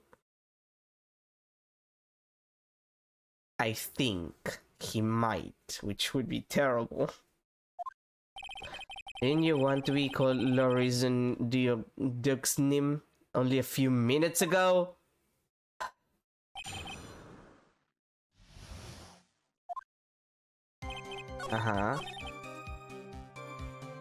Yeah, about things that Mesosphere, the stuff. Larry, that night, there was someone who lost a crystal sphere. There was? Who was this stupid idiot? Miss Elise Dioxnim, the mentor to a stupid idiot. The victim? I have a photo of her here. And on the end of her staff, you can see a familiar looking crystal sphere. Hey! That's my photograph! Give it back!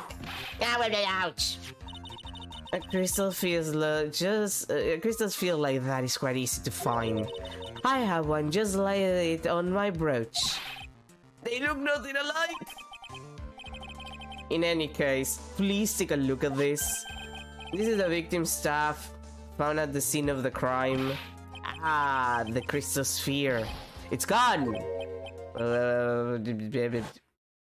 What?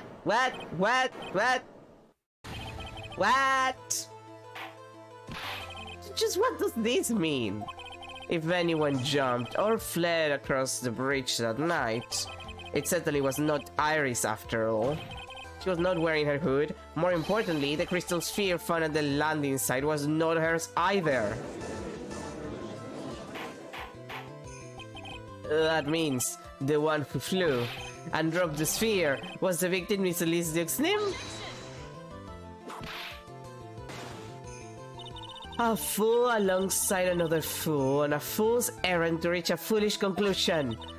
First of all, the sketch, which I prefer to call a scribble, is ridiculous.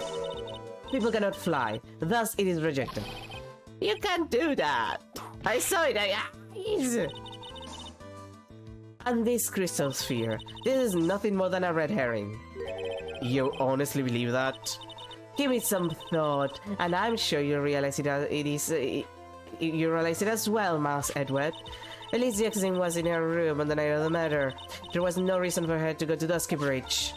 Therefore, this sphere cannot be related to this case. That is all.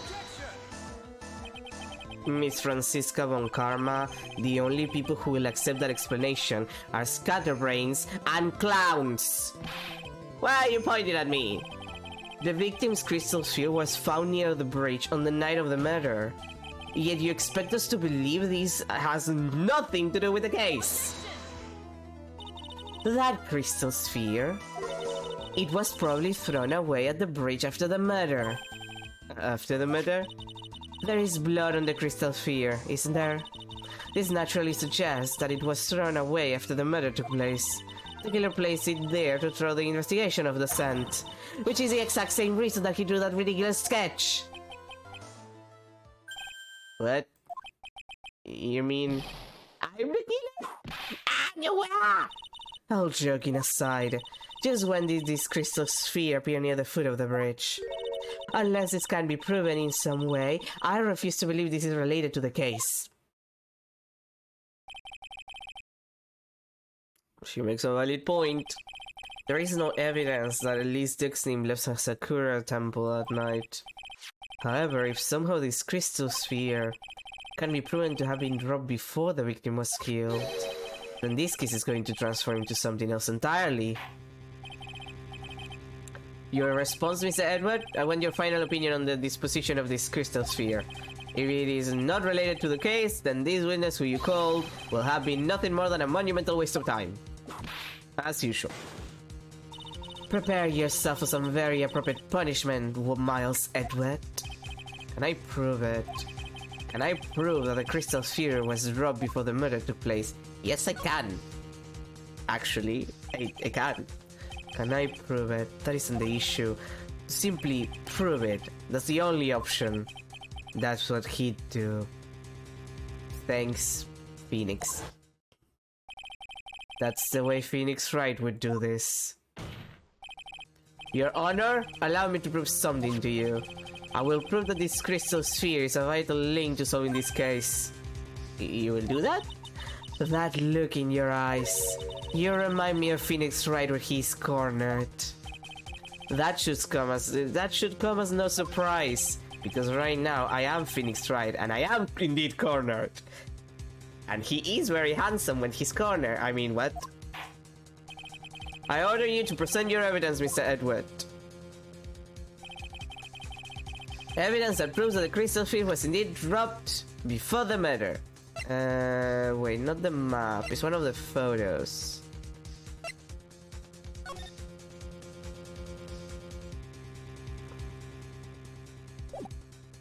Like...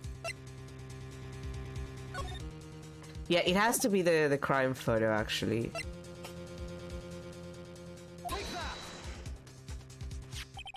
This crystal sphere, it was held buried in the snow, correct? That's right. If it hadn't stopped snowing, then it would have been game over. The snow would have totally covered it. That's all I needed to hear from you, Larry. Your testimony makes one thing quite clear. What? When the crystal sphere was dropped, it was snowing, even if it was ever so slightly. Snowing. On the other hand, let us look at the scene of the murder. As proven earlier today, there is no snow on the victim's body. Ah. Therefore, the crystal sphere must have been dropped before the murder. What? Order, order, order, eh? Order. On the night of the murder, the victim did indeed go to Dusky Bridge, and there, something occurred that caused the staff's crystal sphere to come loose. What could that have been? This sphere... there is some blood on it, isn't there? Allow me to raise a certain possibility at this junction. The real crime scene was near the foot of Dusky Bridge. The murder didn't take place in the Hazakura Temple courtyard. Only a fool would suggest such a foolish piece of absolute foolishness.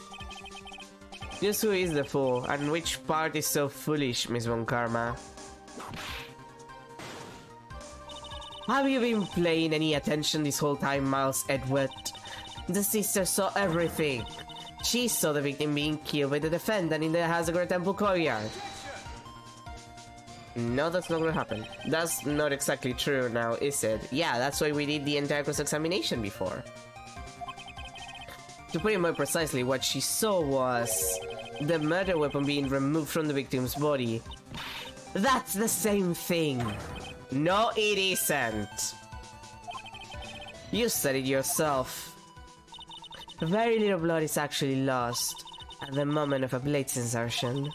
If you want to talk about when the most blood would be lost from a body, that would be when the blade is removed. If that statement is the truth, then Dusky Bridge could very easily be the scene of the murder. The murder weapon was not removed, thus there was no bleeding. You are forgetting one vital thing, Miles Edward. Elite Dixon's body was found in Hazakura Temple. On foot, it takes 15 minutes to travel from Dusky Bridge to Hazakura Temple.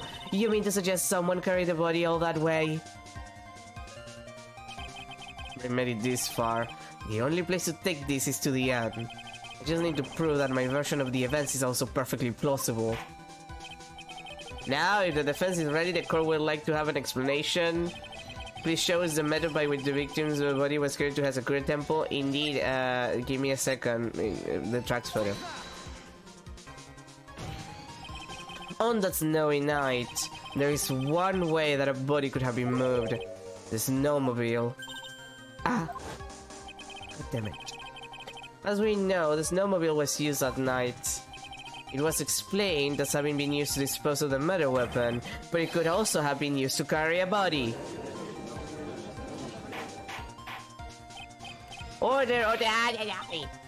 This is completely unacceptable, Miles Edward. You've dug yourself into your own grave.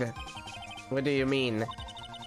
The only one who could have used a snowmobile was the defendant. She's the one who moved the body. Doesn't that put the final nail in your coffin? Not really, because moving the body is not a crime. Well, it is a crime, but it's not the crime of murdering it. Like, if you move the body but you didn't murder the person, you're at most an accomplice. You're too late, Francisca von Karma. And in fact, the defense has proven something else entirely. We have shown that this case requires further investigation. What? Where was the victim Elise Joxim really killed? If her body was moved, whatever for? And finally, just what does this image mean? Do you even need to think about that? Such a creature would never see the truth, let alone describe it. This witness certainly sits on one of the lowest possible branches of humanity. However, he would never utter a lie that could hurt a girl with whom he is enamored. Stupid as that is. Kid Rudy, so it is something that actually happened. Defense stands firm on this point. Echi, thank you. That settles it then. I cannot give a verdict under these circumstances.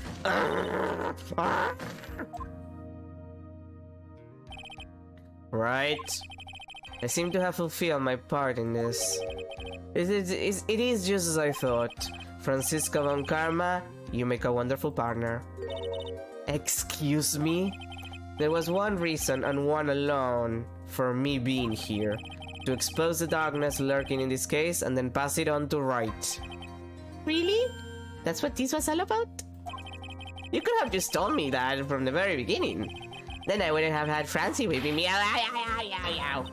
Miles Edward, I don't care about what you were here to do. This was my chance to finally grind you under my heel. A shame that your chances seem to have slipped you by. What a shame. This is all your fault. Such a terrible witness. You are an affront to all the legal system. God damn it, I didn't get to finish doing that. Ow. And she demanded satisfaction.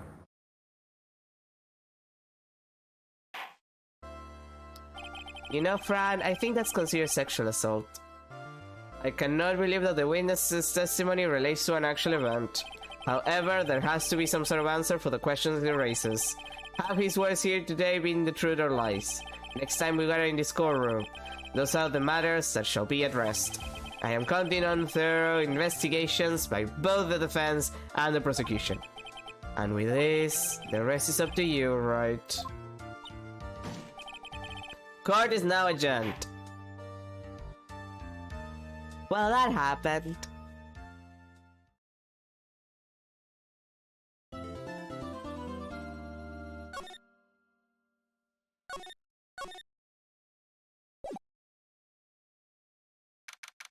February 9, 3:43 a.m. Hoti Clinic, Intensive Care Unit. I'm still about this hour reading through the trial record of a certain case. It's the best case my mentor Mia Fey had ever handled in a court of law.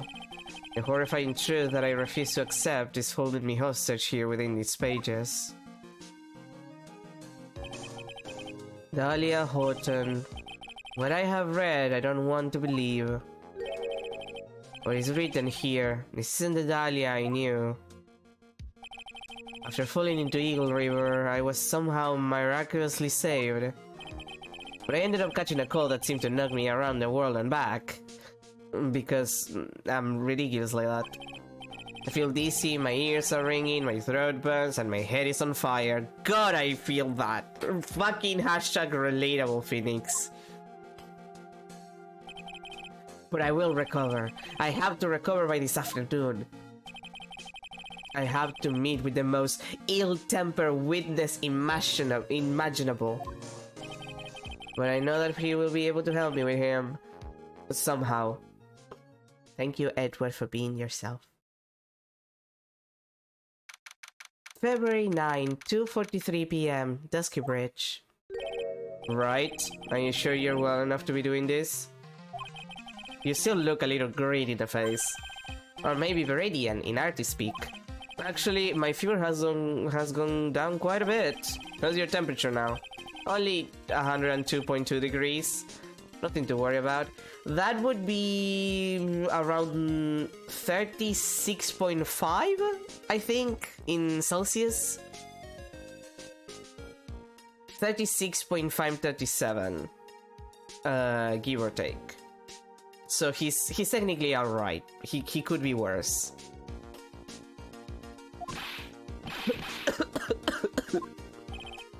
Anyway, I read to their trial record. You weren't bad, Edward. Pretty impressive despite the circumstances. We're not in the clear yet. The main point of contention tomorrow is going to be the murder weapon. Yeah. In the end, the Shijishito did not deliver the deadly blow. Which means there must be another sword hiding out there that we don't know about.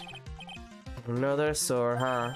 Don't you worry about a thing, pal. I'll dig up the murder weapon myself, or I'll eat my coat. Thanks again, Edward. I'll handle things from here. That is probably for the best.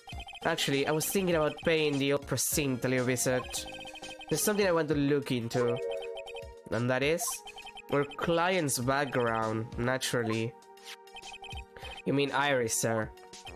I have the feeling that we've met before.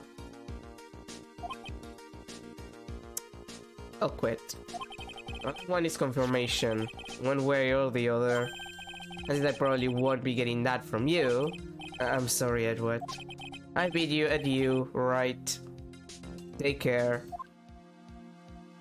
I miss you. Guess I should get moving, though. Why? Do you need to be somewhere? Yeah, I gotta get to work on this bridge, pal. I'm rigging something up so we can get across to the other side. That's right, Maya's still stuck over there at the inner temple. But don't you worry, pal. As soon as it's all set, you'll be the first to know. Thank you, Gumshoe.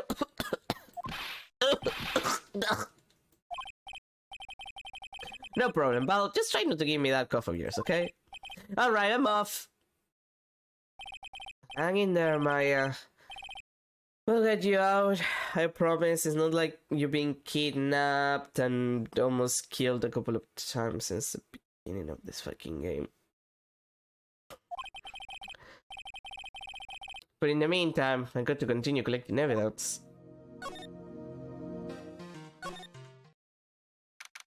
February 9 has a Gura temple. Main gate.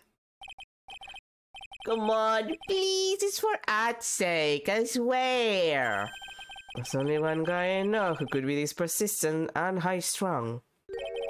I'm talking about the heroine here, the heroine in my book. I'll make you famous. Enough! Fools who foolishly accept the foolishness of a fool's fool. Wouldn't you agree, Phoenix Wright? Huh? Me? Wait a second, I know you. You're, ow! Your reflexes and mine need to shape up. My brain's frying like a sunny side up, and you want to grill me over a name? Ramsey, you can't do that. Even as we speak, Nick's on the brink of death. Oh, except, don't. Wipe a dead horse. Isn't that one of your American sayings? No, it's not, and I'm not on the brink of anything. Come on, Nick, tell her, would you? Tell her she needs to model for my new picture called Francis Whippity Whip Trip. Before you ask me to model, learn to give at least semi-coherent testimony. And before that, you'll have to learn how to live a semi-coherent life, Larry. I don't care what anyone says. I'm telling the truth. I saw what I saw. She flew. I'm telling you. Whoosh. Like that. Like, just like that dude with the red underwear. Do you think I'm gonna forgive you guys when you come crawling back to apologize? Off he goes. Huh. It's amazing how little has changed with you in the past year, Phoenix Wright. Hi to you too, Francisco. Now, it's a good time for an intermission. I need coffee, and I need water, and I need to blow my nose and get more tissues to blow my nose with, actually. So, I'll go get that. 5 minute stops. I'll get back in a sec.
Alrighty, I'm back. Sorry for the wait.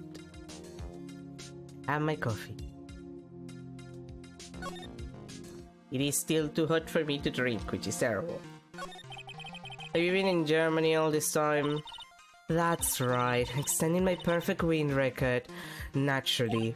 Oh, Joey, seems like she hasn't changed a bit.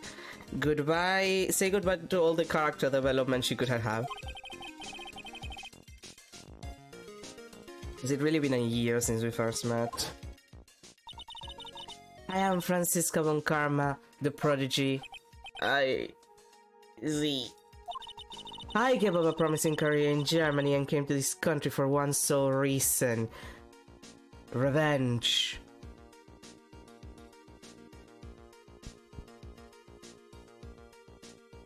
No, really, technically that was it. Literally. Yeah, it wasn't even a joke. Francisco was born and raised in Germany and became a prosecutor at the age of 13, which I'm pretty sure is not legal, even in Germany. Her father was the legendary prosecutor Manfred von Karma, bastard extraordinaire, tried to kill me. He had a perfect win record for 40 long years, but now he's gone from this world because he killed a person, and Japanifornia is really good at giving the death penalty. This is not even a joke. They generally just give the death penalty to anyone who kills another person, which, I don't know, I think there's an issue there, but whatever. Don't tell me you still hold a grudge against me because of what happened to your father. That's a yes. Phoenix, right? You will fall before me. This I promise. No, I will not. I will lose my license eventually, and then I'll get it back, and then you will never appear ever again in the series. Except for in investigations. Like, you literally are not part of the main games anymore, Francisca, after this, huh? I'm just saying, you're just not part of it. I think she actually might appear in one of the later games, but it's like a cameo. She's not even there for that long. But like, she's not important. But it will be for my sake, not my father's. Are we clear? Yes, ma'am, Clister. Crystal clear. In truth, I was shocked. I came back to America with the intention of defeating you. Instead, it was my little brother who was leading the defense. Edward, my beloved boyfriend. Come to think of it. Edward was pulled into being a prosecutor by Manfred von Karma as well. Miles Edward told me something very interesting, you know. He said this case has a special significance to you. Yeah, and that's why he's helping me, because he cares about me. Because it does. And that's precisely why I'm here. Your personal involvement will make crushing you into teensy-weensy pieces all the better. It's probably the fever, but... she's so openly hostile that it's almost kinda cute. Ow! No smirking! No wiping the seat! That foolish fool doing such a foolish favor for such a foolishly foolish fool. Edward. Make no mistake, Phoenix, right? I came here for one thing, and one thing only, to pulverize you. It's not like I thought you were here to bring me some cold killer X, you know? That would be a little too nice of you, Francisca, and as we know, you're kind of incapable of being nice for the most part. I went over the whole case file on the flight over. You read the whole thing? Yes, every last word of every last sentence of every last paragraph. All the ridiculous things you did made it very interesting to read, you know. Attempting to cross a burning bridge, did you even consider the dangers? No. The only thought in my mind was, I have to get across. A fool who doesn't think is more foolish than a fool who foolishly thinks. Dom just said he'd let me know as the bridge was repaired. Ah, yeah, she's got to be okay, I just know it. Plus, I need to ask her about what really happened at the Inner Temple that night.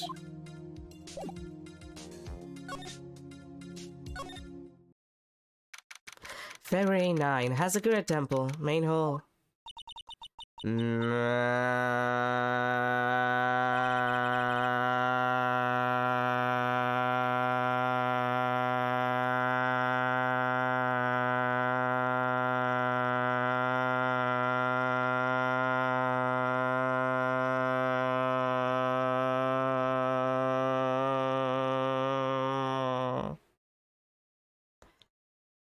Did I mention that I did singing training at one point in my life? That was one long sigh. I still kind of have it. When it comes to, you know, maintaining a sound. Sister Bikini? My, I didn't know you were here. How are you doing?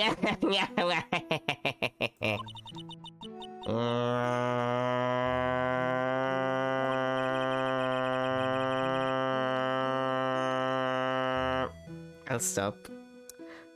You don't have to pretend to be in a good mood for my sake. I suppose I've made a terrible mess of things, haven't I? I let Mystic Elise lie, and then there's Iris as well. Mystic Elise, now that I think about it. There's an acolyte stuck at the Inner Temple, and that poor little girl has gone missing too. That little girl? You don't mean Pearls, do you? Yes, I'm afraid I do. She hasn't been seen since the morning after the incident. Pearls, she's missing? Why didn't anyone tell me about this? I must be getting old. I think I've seriously lost my faith in myself. Are you talking about your performance at the trial today? You believe me, don't you? I'm not a liar. I would never lie. I know what I saw. I saw Iris pull that sword from Mystic Elise's body that night. I'm certain of it. At least I was until this morning.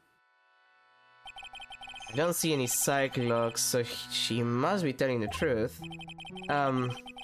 So why are you so unsure of yourself all of a sudden? You know that artist who testified after me. I saw Iris flying, her white hood fluttering. I felt like I might start flying myself. When I saw that man testify so fervently about something so impossible, I started to wonder if I had acted just like him when I was on the witness stand.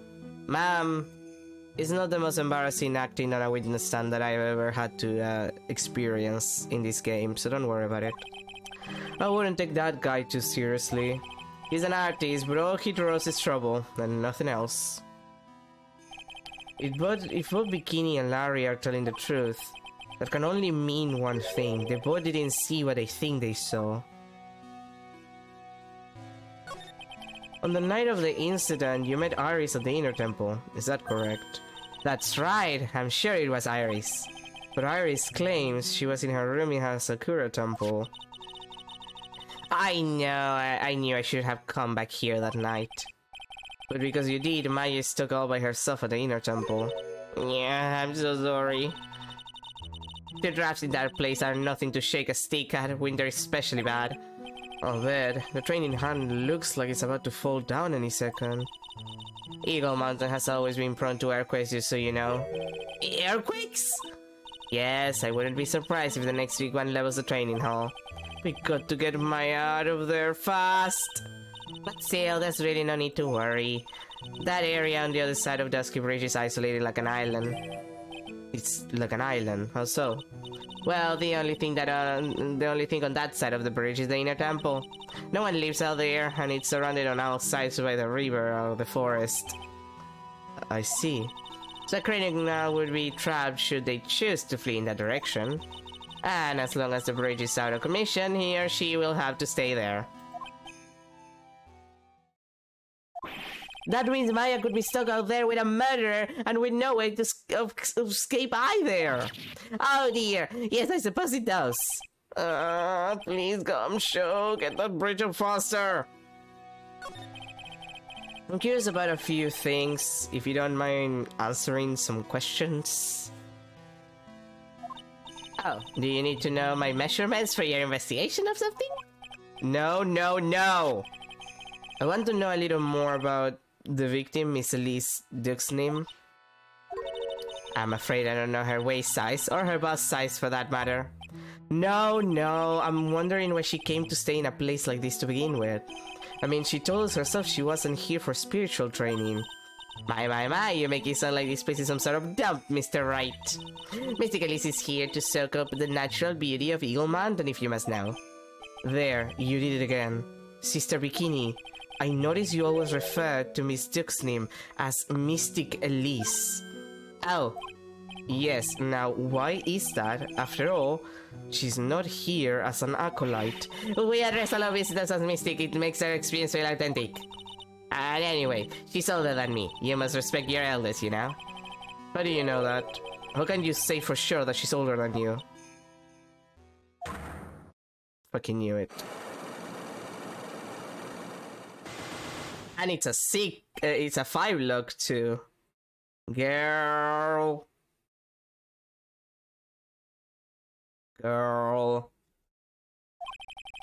It seems that Mixer League's Disney was an ordinary visitor after all. There's Pearls. She was with Miss Duke's name on the evening of the murder, and now she's vanished. It's all got to be connected somehow.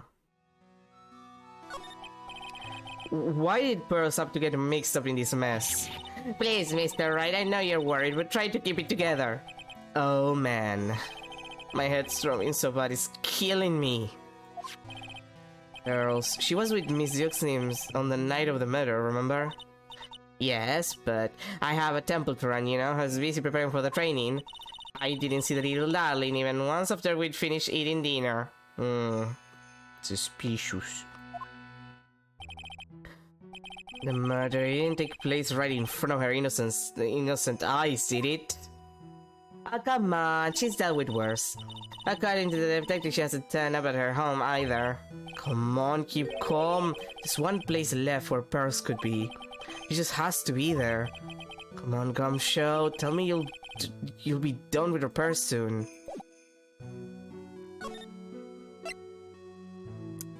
I don't think there's anything that we can get in the courtyard, at least not for now.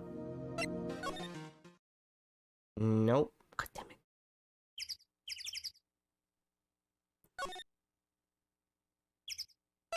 Although...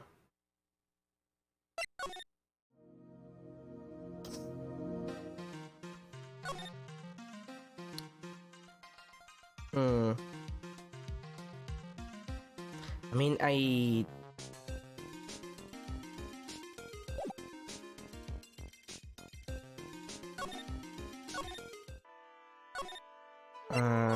the courtyard then? Maybe, if there's anything there. 39 has a great temple, courtyard. This is where Sister Bikini witnessed the incident. It's hard to imagine she was lying on the stand, so... maybe there are some clues that have yet to be found. Shichishito. It's there in Mystic Ami's right hand. But it was proven in court today that it wasn't a murder weapon. Even the design, it must have been used for some pretty gruesome things in the past. They get quite a bit of snow up here on Eagle Mountain. Around here, skies aren't just for fun, they're tools for getting around. But the sled, now that's gotta be for Bikini's own personal entertainment. The main gate's on the other side of the stone wall. Difference in elevation is almost 10 feet. That's how steep this hillside is. And that's also the height the body fell from, according to the autopsy. Is it possible that Miss Duxin was pushed from the top of the wall? Maybe.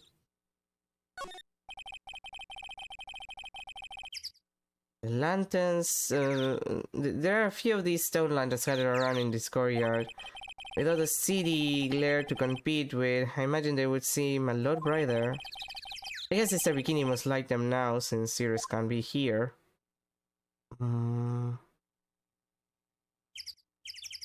Is there anything around here, though? That building up there is the main hall. It's where we were staying. This is kind of funny, because it was built on a very steep slope. If you enter the main gate side, there are rooms above me. these rooms above me are on the ground floor. Apparently, Medioxin was staying in the corner room. I guess that's where she was pushed from that night. Okay, let's check, let's check.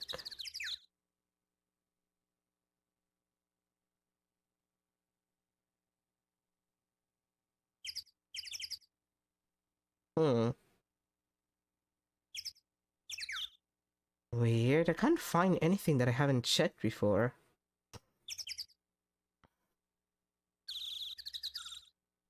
Okay, I feel like I should be able to get something. And yeah, this is covered in snow. Hey! What was that jarring, considerably loud yell? So this is why you're being keeping nice and warm, I see. Detective, have you finished the bridge? Yeah, I did. I told you I'd let you know. Well, then I'll come along with you and... Sorry, ma'am, no unauthorized entry. Access is restricted to people involved in the case. What was that? I'm involved, aren't I? You couldn't get much more involved than me. Ma'am, this is a murder investigation. Well, yeah, but that's not what I mean. It's been a while, Scruffy. It's...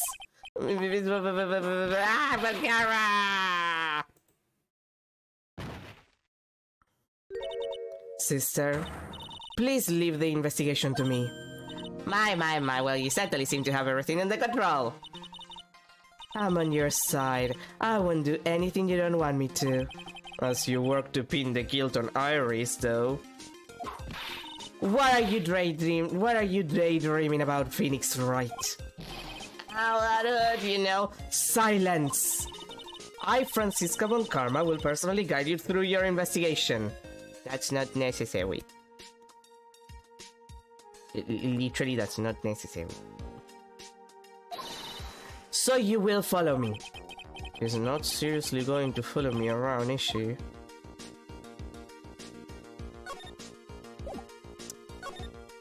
Well then.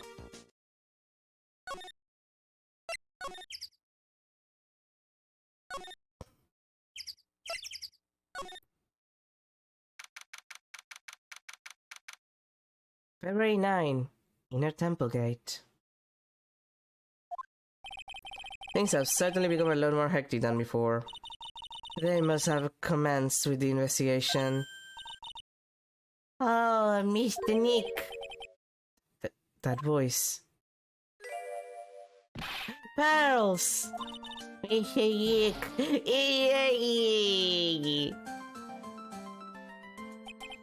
So you were here ever since that night? I was so lonely, I knew I was going to die. When I woke up in the morning, I saw that Josie Wicks was gone. I realized I was all alone. She was all alone? It must have been very trying for you, little girl. Ah, yo. Yes? I am Francisca Von Karma, the prodigy. There's no need to worry now that I'm here. You're that prosecutor who was so mean to Mystic Maya last year. Well... I don't like you. You're nothing but a little girl without your whip. Damn.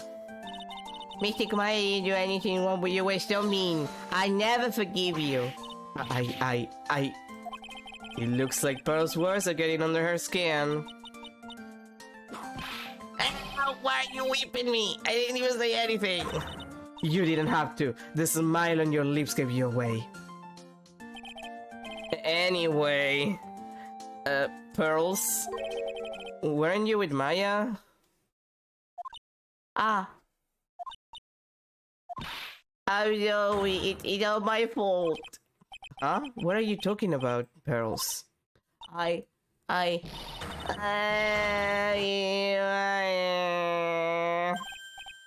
wait, Pearls! She just ran off. Ow! That was cruel, Phoenix Wright. To make a little girl cry like that is inexcusable. What was all that about? Pearls acting like that is giving me the creeps. I guess I better take another look around since I finally got a chance. Especially since something about this place seems different from 2 days ago. Incinerator. There's a weird smell coming from that incinerator, almost as if they've incinerated something. The door is open, almost like it's begging me to look inside. Well, well, let's see what stunning clue is concealed in here, shall we? Oh, it's empty. How naive of you, Phoenix Wright. It's a bit strange, don't you think, Francisco and Karma? I seem to remember... there was no one in this incinerator the first time I saw it. In other words, someone's been using it to burn something recently. Listen, Phoenix Wright, it's impertinent to call people by their full name. I was only copying you. Bitch. Everything else seems pretty much the same. Oh, hey, look, it's a literal... it's a literal cyclock. Oh god damn it, I didn't read it from the inner temple. Damn it! I was so dramatically focused on the thing that I forgot. What's wrong? Why are you so quiet? Maya, she was supposed to be in here training. Yet it appears she's nowhere to be seen. What's that? That strange lock. It wasn't there 2 days ago. This whole room is really giving off some strange vibes. What do you think this yellowish poster is, Phoenix Wright? It's a scroll, not a poster. It's a picture of a woman who's actually... a woman? I don't see any woman here. There's a different atmosphere in this room since the last time I was here. No, it's not a different atmosphere, it's a different smell. It's gravy. What's the matter? This scroll, it's been completely covered in gravy. Ah yes, there is a very appetizing smell in the air. But gravy is a type of sauce. So when you run out of pain, you Americans use gravy as a substitute, I see. No, no one does that. For starters, it stinks. This must be the gravy that we had with the roast on the night of the incident. But why would anyone do this? Why this scroll? Did you just see before and after view? Oh, nice.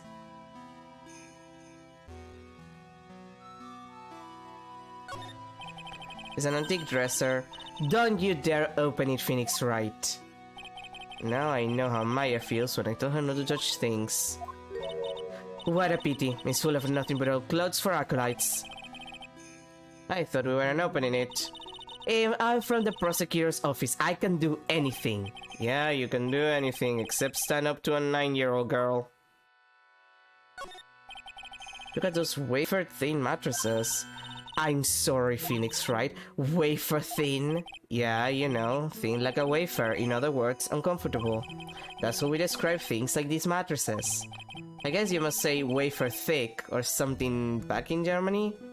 Right, because the implication with Francisca is that the reason why she speaks the way she does is because, well, she's not from whenever the game is taking place. Like, she's from the Americas in the original Japanese version, and she's from Germany in the English release.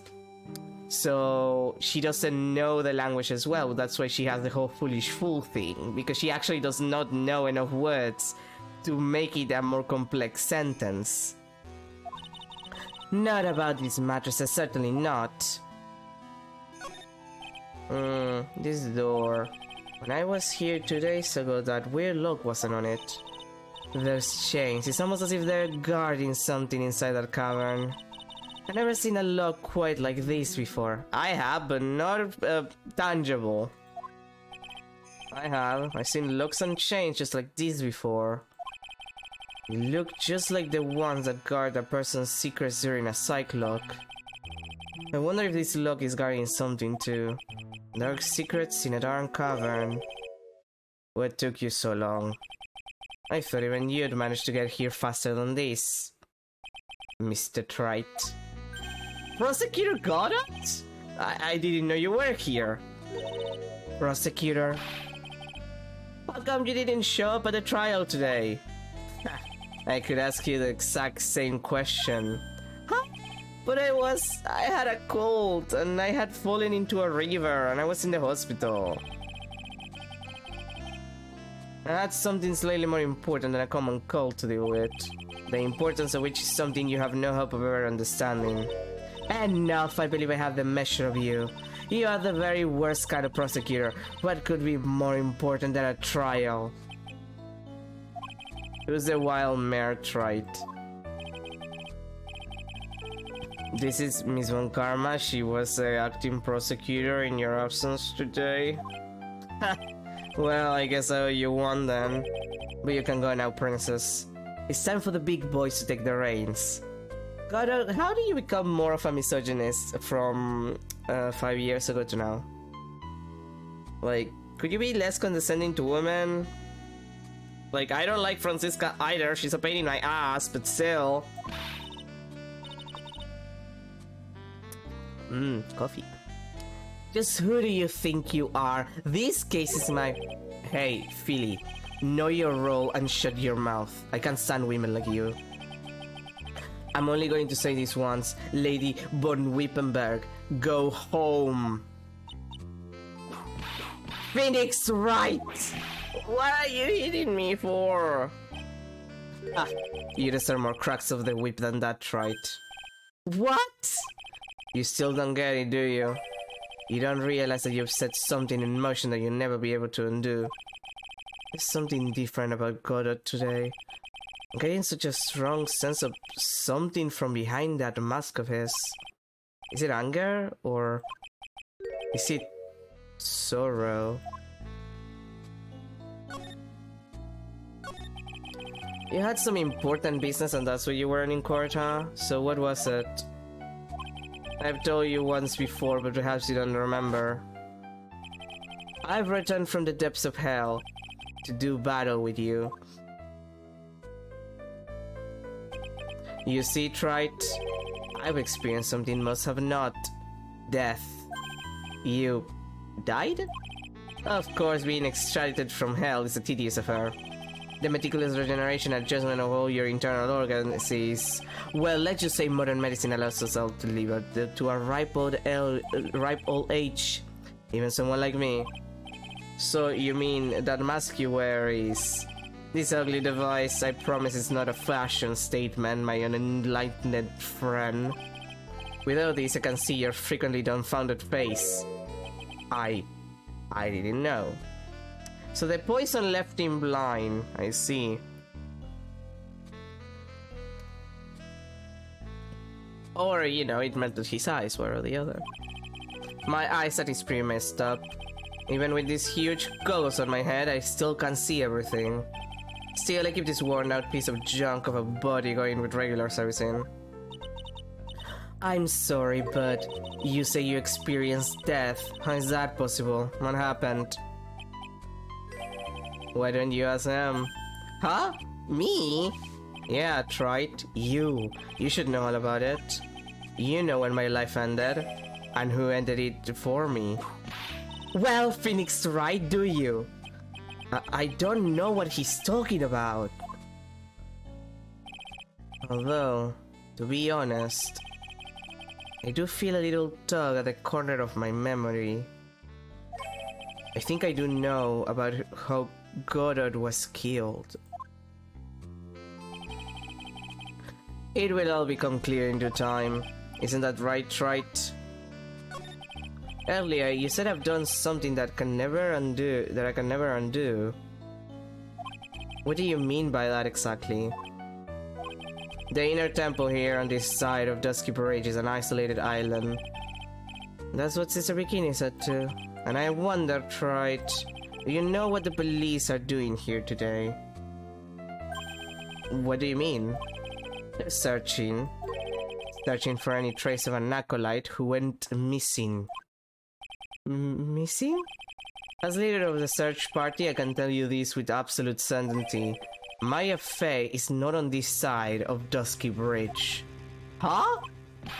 But that's impossible. She came here that night and... I won't say it again. The chances of her being here are nil.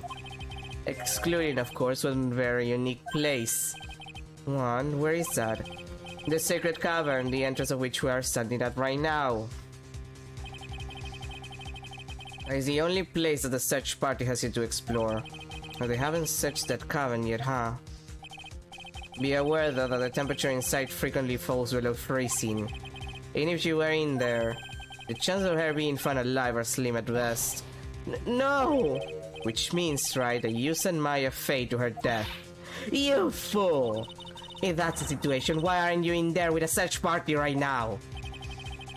You must have blinders on you must have blinders on my equestrian angel. Don't you see the big lock and chains? It's a trick lock. I'm making preparations to open it as we speak. Well tried. Once again, a woman dies because of you. That's what it is? You're angry because Mia died? Is that this entire like...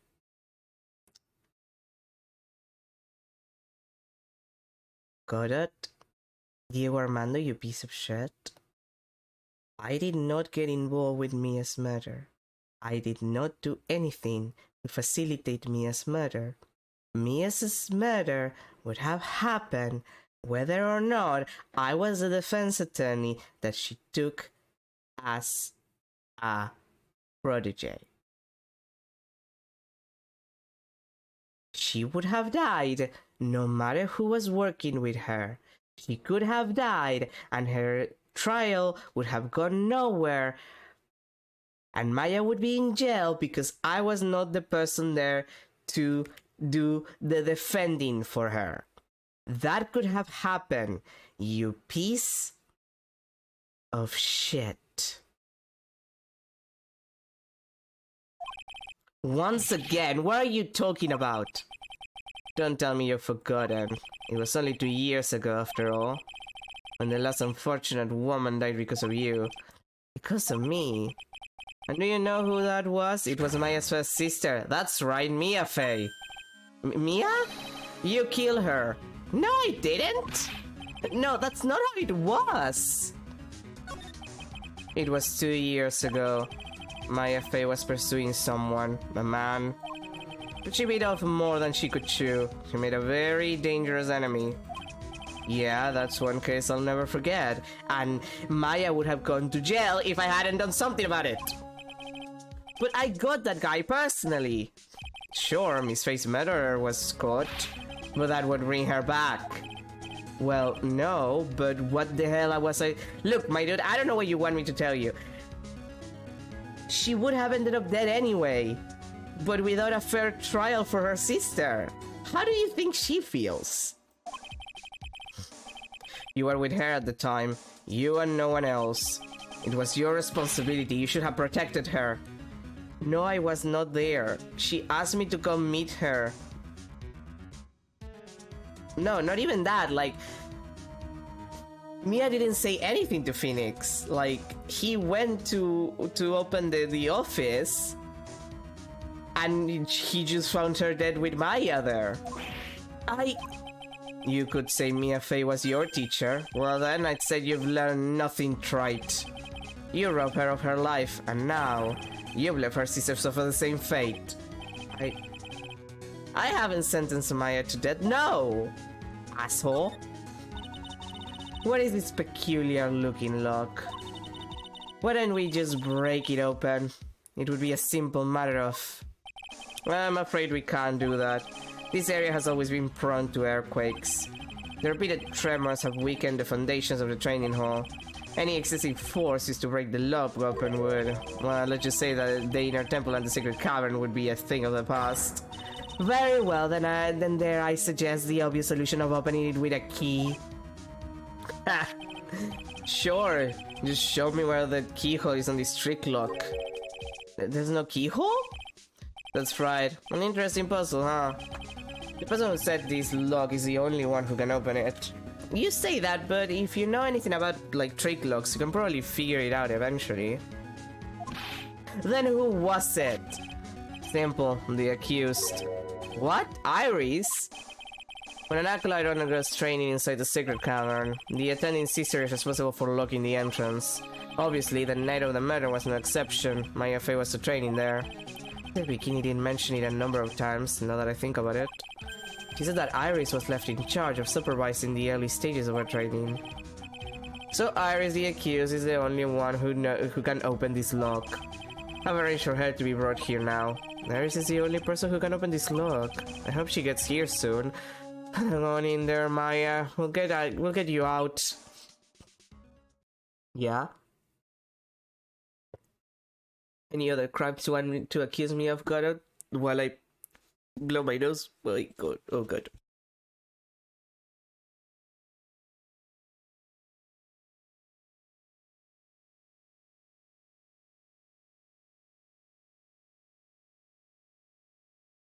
Hey, Reno. So, I should be getting back to work. Wait, Godot. How sure about Maya are you? There's no doubt in my mind. She's in the secret cavern somewhere. It's the only place she could be. You'd better start praying. You better pray that friend of yours brings the accused back here soon. Edward? Listen up, Trite. There's only one thing I want to say to you before I go. I'll never accept you. Never. You don't have to, you're not my boss.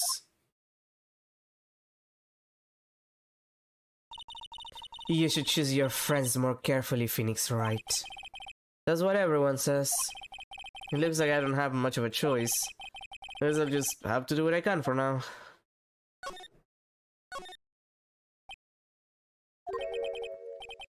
I don't know, should I or shouldn't I? Sounds like someone's talking to himself, but where's that coming from? Yeah, I guess I better wash that off. That's what I'll do. No, but I can't do that, I'm a detective. Yeah, my brain, this is driving me nuts. Nah! Is something troubling you, Scruffy? But please don't whip me like that all of a sudden, sir. It was merely a simple greeting, a friendly tap on the shoulder with my whip. So what's up, Gumshoe? Something on your mind? How do you know, pal? Perhaps you were trying to decide... What did he say? Yeah, no, that's a mistake, decide instead of decide. Maybe you were trying to decide if you wanted to wash that off or not. How do you know, sir?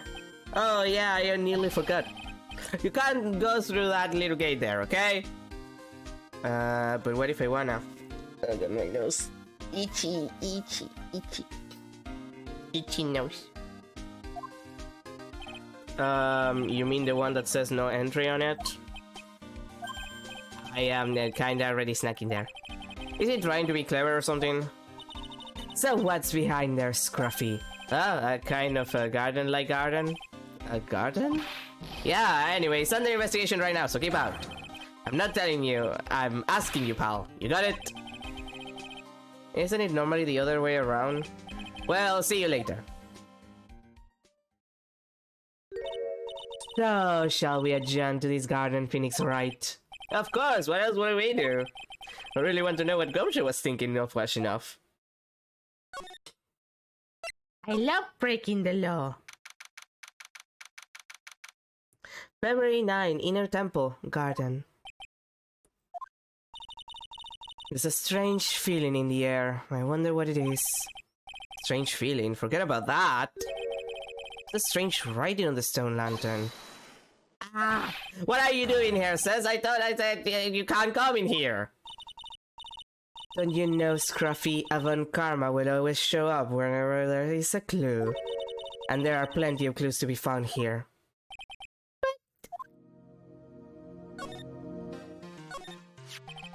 There's a charm or something poking out from the snow. It looks pretty old. There's a leather cord tied to it too. Apparently it belonged to the victim. To Miss Liziuk's name. Yeah, there was a broken leather cord around the lady's neck. The ends of the cords found on both the victim and this charm match exactly. Sounds to me like this little trinket is going to be my ticket to getting some very big answers.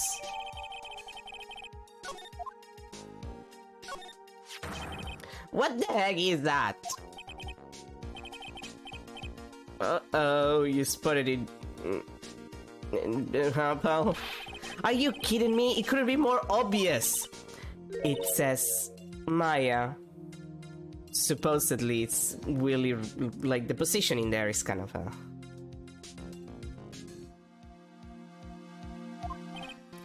Yeah, and before you ask, it's written in blood. Of course, it fucking is. You will answer all our questions now, Scruffy, without exception. Yes, sir.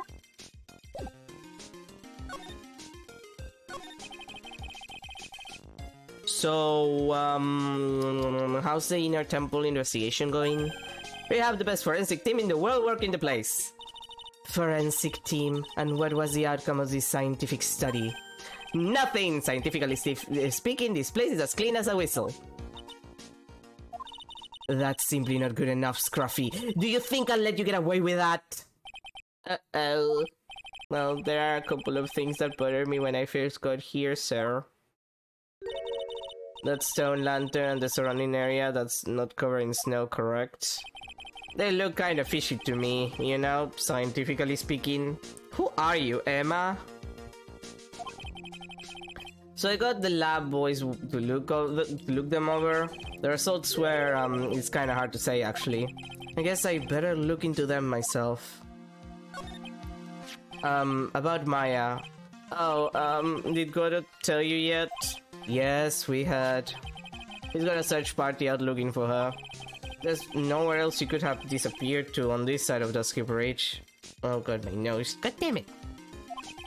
All we can do is wait for Mr. Edward to get here, pal. Edward?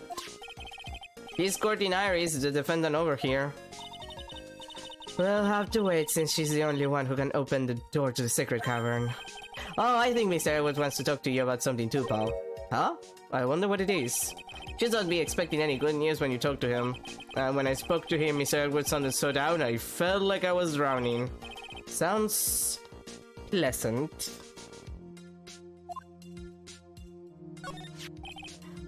Maya, so these letters are written in blood. Yeah, what's worse is it's the victim's blood. Huh? This is Miss Dioxim's blood? We haven't done a detailed analysis yet, but it's looking that way, pal. Most interesting. Phoenix Wright, I presume you know, don't you? What? Why Maya's name is written upside down? You know what? That was really bothering me too. I just came out with the answer. The results of my own special gumshoe investigation. Really? Do tell. Well, on the night of the murder, the stone lantern was upside down. Anyway, there's really only one logical explanation to this mystery. Miss Elise Dawson wrote these letters herself, in her own blood. You must be joking, that's impossible! The writing in the victim's blood and the other clues left behind, it seems pretty likely that this garden was the scene of the Miss Elise Dawson's murder. At least that's the current theory on how the events took place, pal. What?!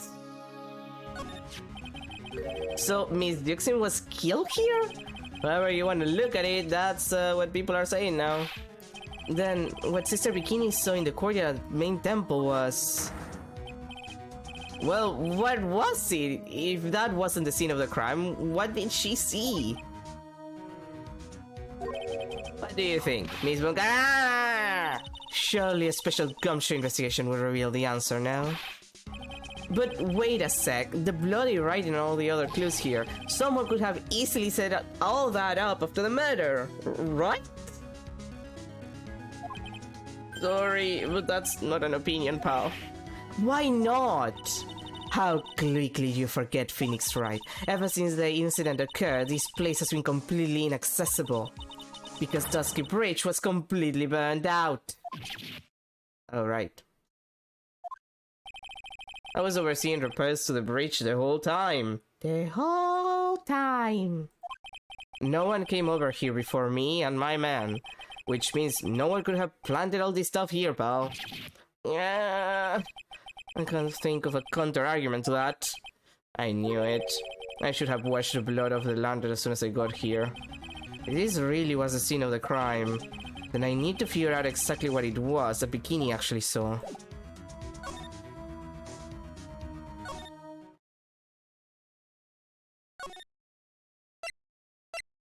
Well, back to seeing Bikini then.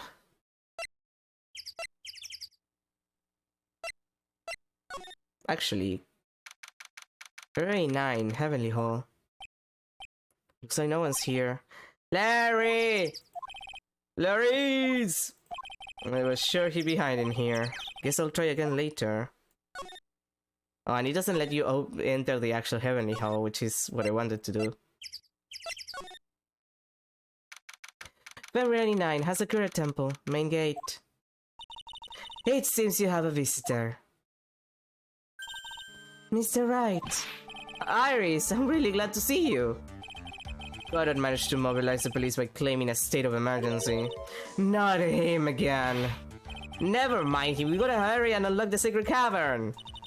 I'm sorry, Mr. Wright. It's my fault someone so important to you is locked in there.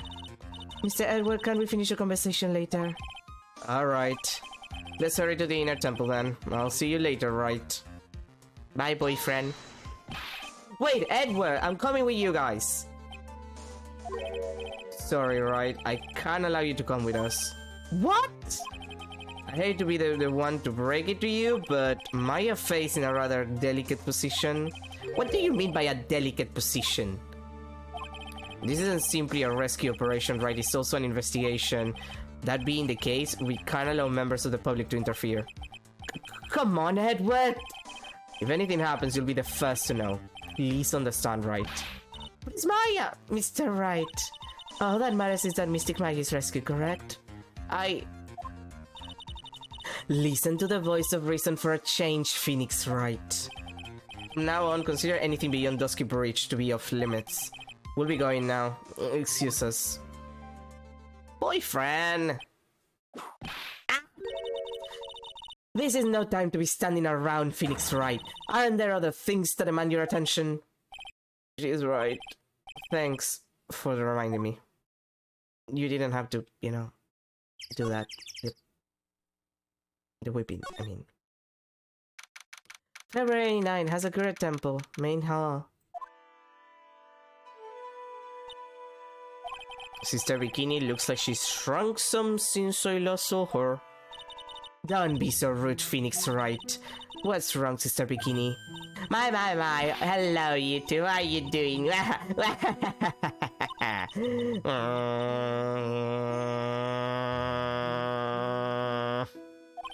From the sound of that sigh, I guess she's still pretty down.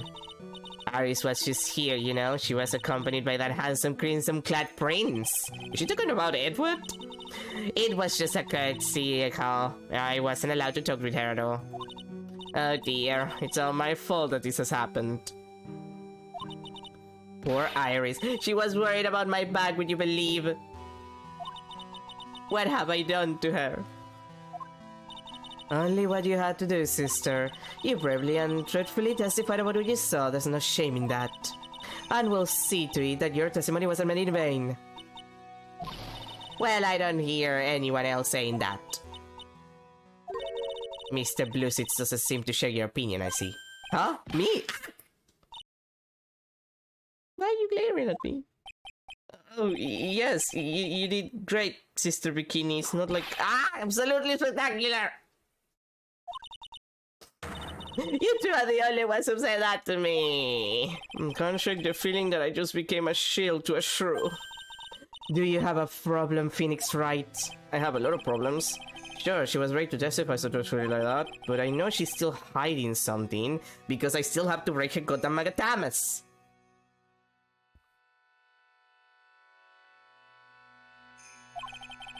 Guess it's time to break those cyclocks of her. Like, I still need to use my magatama on you. God fucking damn it. Actually, I might have enough to do it. Crying Master Talisman. Wait, I need to present it. I was on the core record. Ma'am, you're fucked.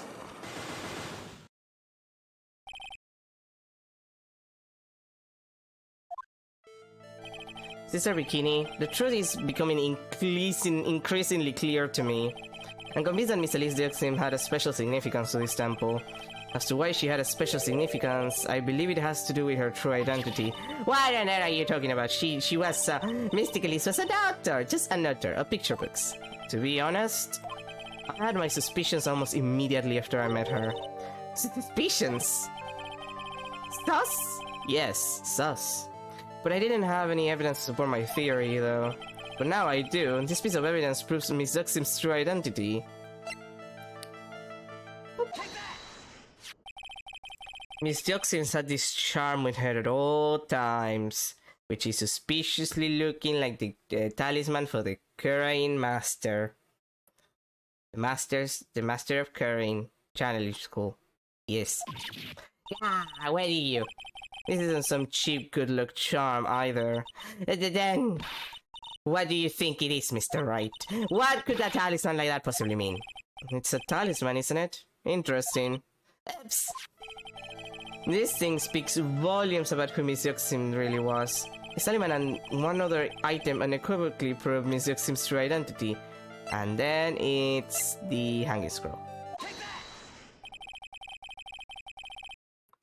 This painting is obscured by this gravy stain at the moment.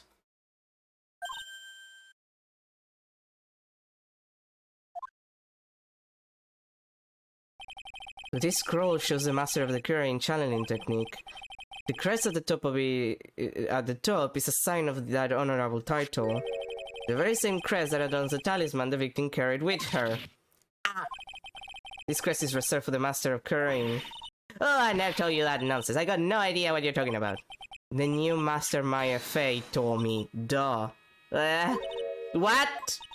You mean that acolyte is Misty's Fey? Daughter? Yeah, one of them. The last one alive, at least. Do you have anything to say, Bikini?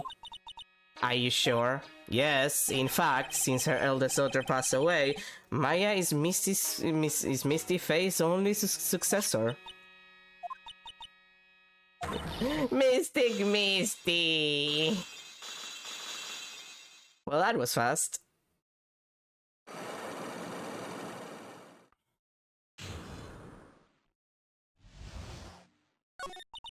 Mystic Elise graced us with her presence about a week ago. When she showed me the talisman with that mark on it, well, I nearly fainted. No one had seen her since she disappeared 17 years ago, after all. What is the significance of this talisman, sister? The Kurain talisman is a symbol of the Master of Kurain. The bearer must carry it with them always until their death. Until their death. So Elise Duxnim was really Maya's mother, huh? Well, that's gonna be awkward to explain to Maya. Oh, I hit my mic. God damn it. She was Misty Fey, the master of the Kurain channeling technique. The truth comes out at last. Thus Bruno Mars is gay. It looks like we're making some headway here. Tell me, sister. After 17 years, why did she choose to show herself now? Because something happened that called her out of hiding. What happened? Well... What's happening? It can't be. Earthquake! Oh my goodness! The inner temple! This kind of tremor might... The inner temple? The sacred cavern in the training hall. It might very well cave in. What? Yeah. God damn it!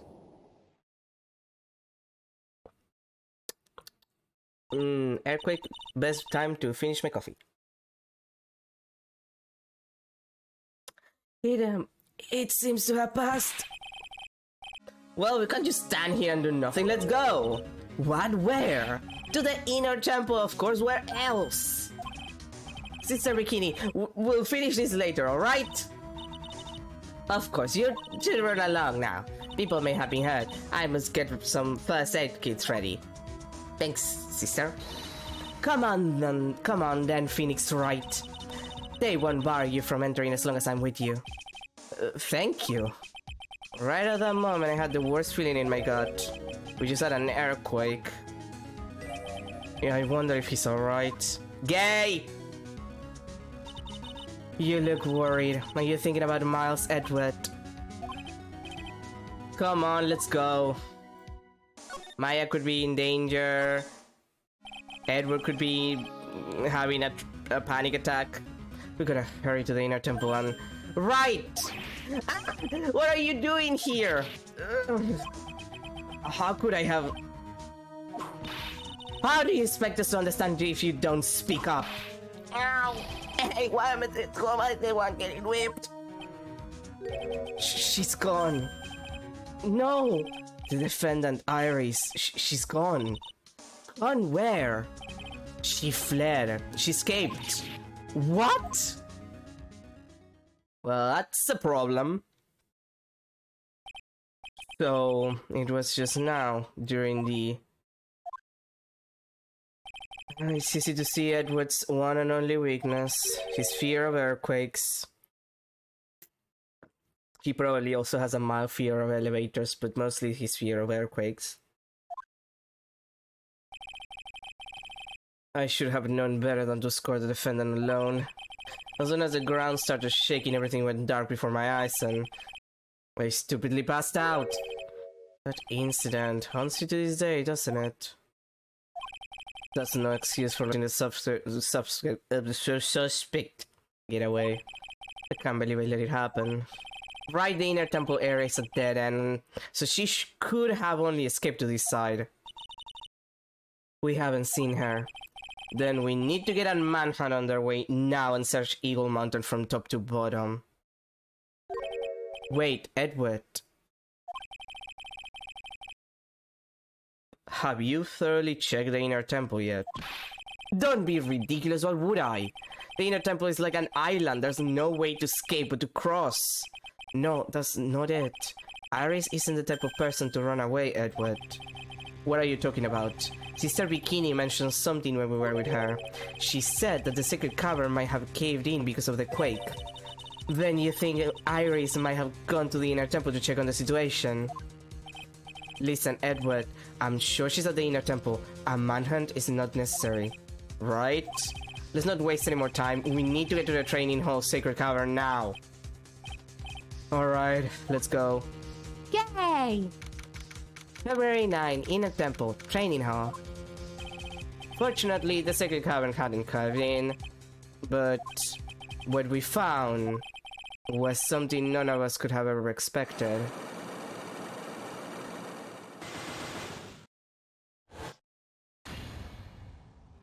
Oh hey, more looks. How can there be even more locks? What is the meaning of this? Iris! Iris, please tell me, what the hell is going on? I think that's no, can do.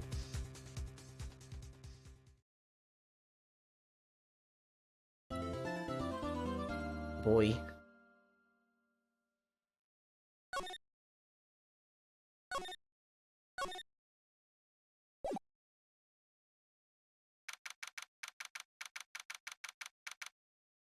'99 Inner Temple Training Hall.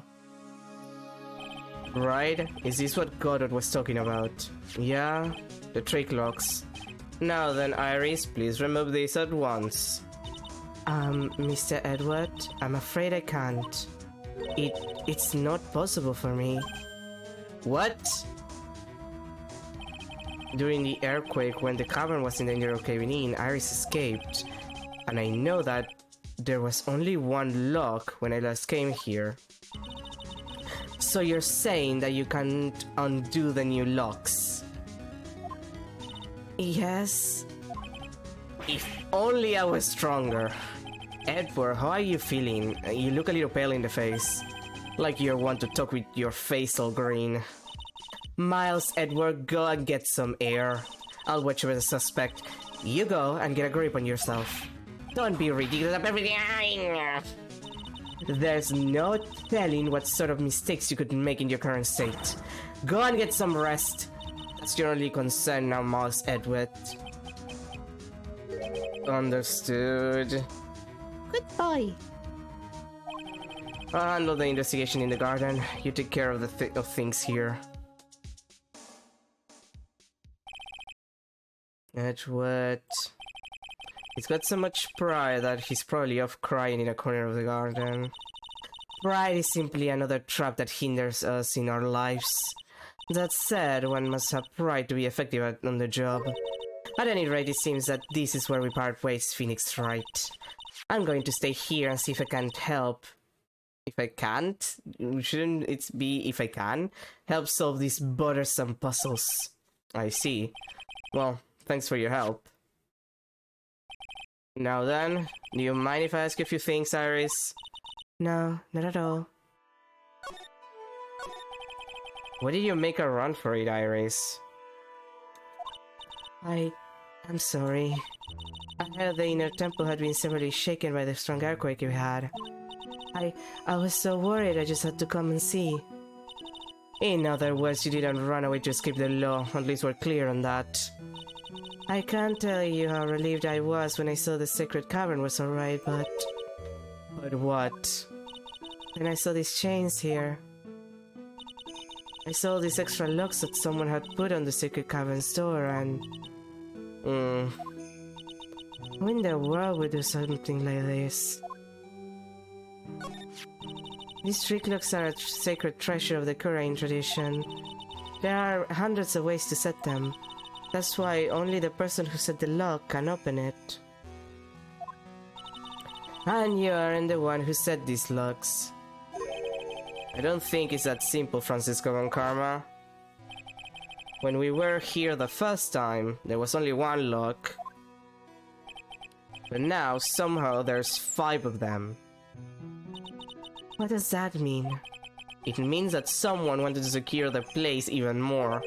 And they wanted to secure it before you got here, Iris. Presumably because they wanted to make sure Maya couldn't get out. This means that Iris can only open one of these locks, the first one. We're fucked about the rest. Yes, that's correct. What? Iris, try to think, please. Isn't there any way around this? Well, like I said, there are hundreds of different ways to set these locks. I suppose if we went through every combination with each one, I could remove them. But... it will take time, won't it? Yes, about a day, if I had to guess. A whole day? Well, that's better than leaving the locks in place. Will you do this for us? Sure, I'll do whatever I can. I got to wait another day? Hang in there, Maya. You're going to have to call on your inner strength now. You know what, Iris? There's still one thing I don't quite get. And what might that be, Phoenix Wright? I think it's obvious. Iris, on the night of the murder, where were you? Please, Iris, don't give me that look. You told us that you were in your room at Hasakura Temple at the time of the incident, but you were seen the same evening at the Inner Temple, and then you were spotted at the scene of the crime in Hasakura Temple too. Being spotted at both Hasakura Temple and the Inner Temple, it's as if you were... Well, Iris, I think it's about time you told us the truth. Motherfucker! I knew it. There's something going on here that we don't know about.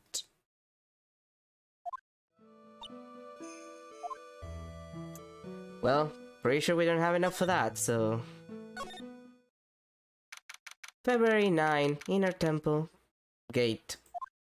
The gate of the Inner Temple. I'm finally getting to the bottom of this case. I can count on Iris to break those locks, so I should try to gather more clues. From Sister Bikini, Edward, Gumshoe, and Pearls. Let's see how Edward is doing. February 9, Inner Temple Garden. The cops are still combing the place. They look pretty nervous. I'd be nervous too. Yeah, it's got to be a tough job. Especially when someone giving you the evil eye the whole time. How could I have done that? Whoa, I can't believe it's still bothering him. Edward? Ah!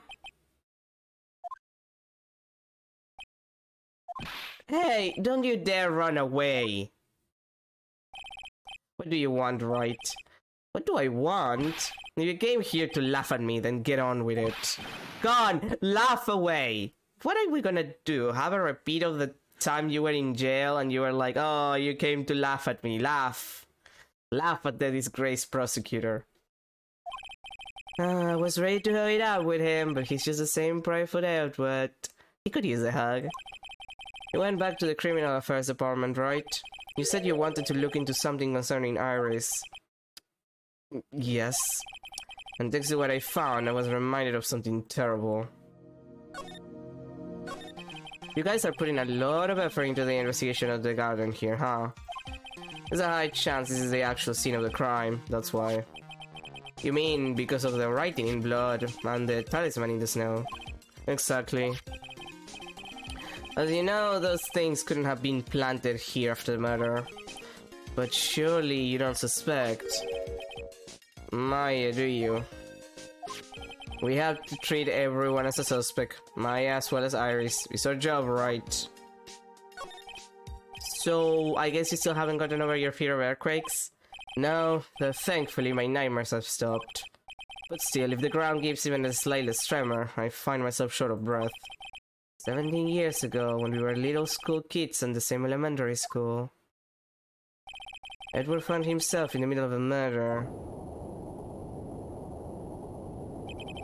It all started with a big quake that hit the courthouse.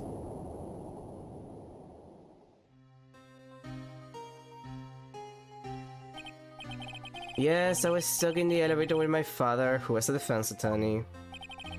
We were deprived of oxygen and we passed out. That's when it happened. That single gunshot shattered my whole life. Thanks, Von Karma. I lost everything that day, all because of that earthquake. My dreams, my family, and myself. It's been more than 17 years now, and that case was finally resolved 2 years ago, right? You think I don't know that? I was there! But it was such a shock. I never imagined I could be so wrong about myself and my life. I'm sorry, right? There's nothing else I can say. I'm gonna need at least 10 more years of therapy. Not after you chose to become a lawyer for my sake. And not after you saved me. Edward, you're stronger than you think, so no more of this self-pity, okay? Although, the therapy would do you good. There was something that bothered me about her from the moment we met. I felt like I'd seen her somewhere before. No, wait. Not somewhere. I felt like I'd seen her in court before. So you went back to the Criminal Affairs Department to look for her file. Yes, I checked over every single case file I've ever worked on. And I was right. I'd seen her face before, 6 years ago. 6 years ago? It was my first appearance in court. And as cases go, it was my worst nightmare. So who is she? I'm sorry, right? I can't give that information away to a member of the general public. What? Why not? It might be the crucial piece of the puzzle that solves this case. The woman I knew was the daughter of a jewelry store owner. She had nothing to do with Iris and her Sakura temple. And neither did the case. No, that woman is completely unrelated to this murder. No, she's not. Unrelated? Yes, I can say that with complete confidence. I love that they put the text in red because that tells you that it's a lie. It's like classic bullshit of like they remark that section of the text immediately just so you know that this is important. It's like, yeah, I'm completely confident that she's not related. She's definitely related. You're wrong, Edward. She's totally related to this case. I need to fill Edward in. I need to explain the connection between Iris and the woman Edward knew. Which sadly I cannot yet.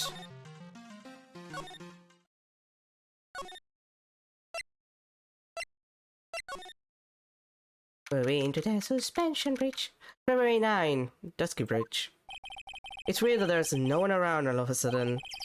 It sure gets quiet up here in the mountains when you're all on your own.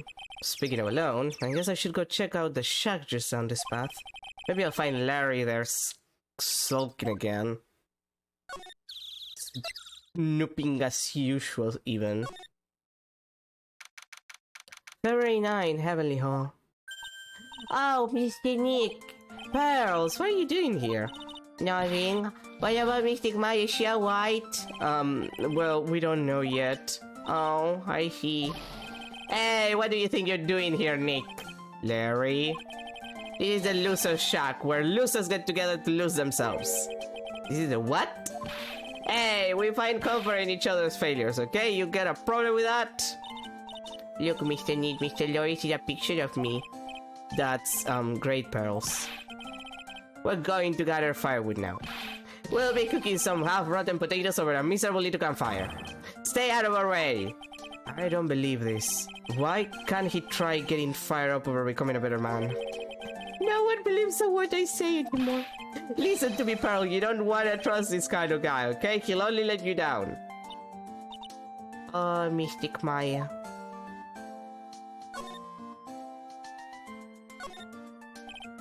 Larry, is there something you want to tell me about this picture?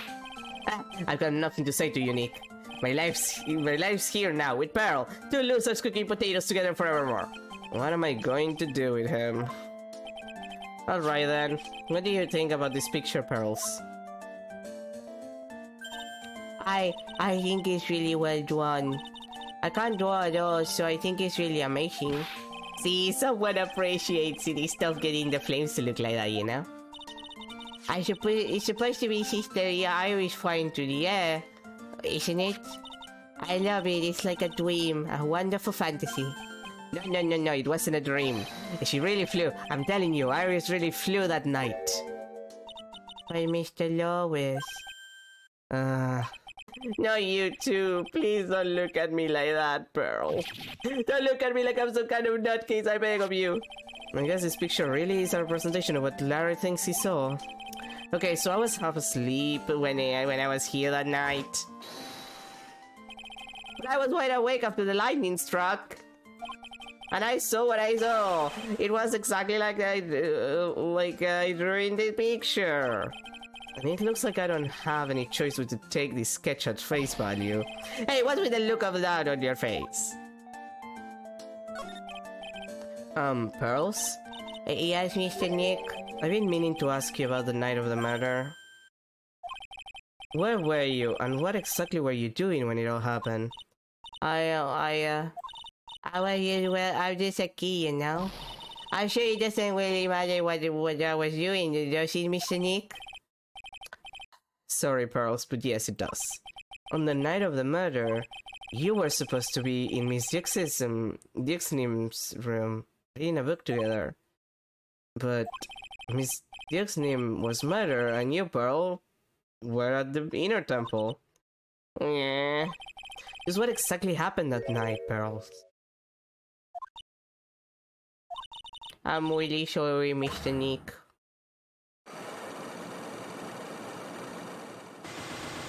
Girly! I've been a bad girl. That's why I'm being punished. What are you talking about, Pearls? My spiritual power, it has disappeared. What? Her powers have disappeared? What do you mean your power has disappeared, Pearls? It's all over for me. A spirit medium who can't channel spirits is like a painter who can't paint. Hey, what are you looking at me for? Pearls? You tried to channel someone's spirit right here at Hasakura Temple. Try would fail, perhaps. Way to go, Nick. You made her cry. That was really cruel of you. Just as I thought. I'm going to have to break her cyclops to get the truth out of her. Ah, boy, you people. Moving to the main gate. February 9, Hasakura Temple, main gate. I wonder if Sister Bikini is back at the main hall yet. I haven't seen Gumshoe around for a while either. Maybe they're having a cup of tea together somewhere. I bet Gumshoe is Sister Bikini's type. What? February 9, Hazakura Temple, main hall. Well, what's the damage? How is the sacred cavern? It looks like it's arrived, but we have a bigger problem now. I told Sister Bikini all about it, about the 5 logs that were stopping us from getting inside the second cavern. Actually, if they take Sister Bikini there, they can, like, finish opening the logs faster. Because, like, you have Iris open the first log, which is the only one that she knows how to open, and then you have Bikini and Iris try a separate log each, and they'll finish in half the time. Just saying. Like, she's supposed to also know how to do it.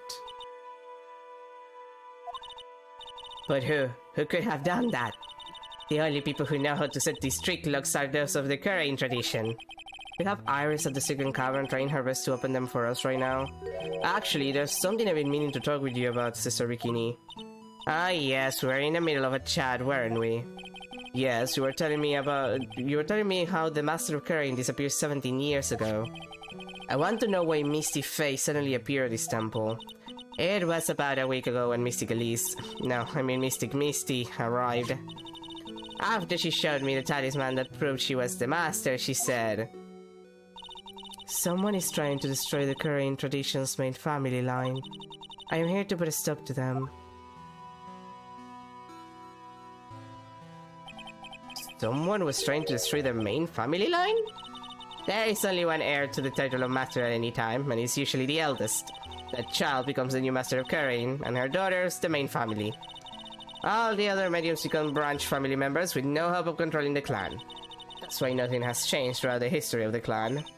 Branch families always have and always will plot to erase those of the main family line. Is the power of the Master worth this much bloodshed? Phoenix is like... is the equivalent of, like, royal family feuds, okay? It doesn't matter if they actually hold that much power. It's the illusion of power that matters.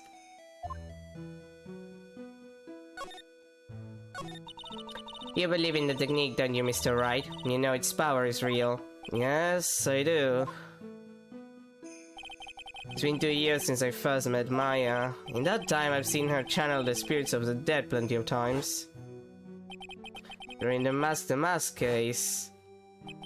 And during Maggie Bird's trial too, and before that too. Thanks to Maya, Mia's always on hand to help me out when I need her the most. The Kurain technique has made a huge difference to the world, you know? I mean, the ability to commune with the dead, that's true psychic power, you know? Members of the tradition have always been there, behind every important leader. Who wouldn't respect such a tremendous skill? I suppose so, but... with all that power and influence, I kind of expected you'd be really rich right now. Are you saying we're poor, Mr. Wright?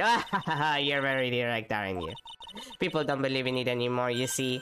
All because of one little mistake. A mistake? What mistake? It was 17 years ago, that's when everything came crashing down. All because of that incident. That incident? Is she talking about what I think she is? I'm sure the record still exists if you're interested. Looked up, of course. It was called the DL6 incident. That's the name of the file. Ah, it's back to haunt us. The DL6 incident, I knew it. The DL6 incident, I know it well. I handled a related case just 2 years ago. Ah, that's right. So it was you who was the defense attorney in that case. A murder that took place 17 years ago. It was the first time in the country's history that the police ever used a spirit medium. The idea was to channel the victim's spirit to learn the identity of the murderer, and the medium who performed the channeling was Misty Faye, Maya's mother. Though, through Mystic Misty's channeling the name of a certain man surfaced, and with that as evidence, the investigators were spurred into action. But that man, he was found not guilty, wasn't he? That's right, he was. And the case remained a mystery.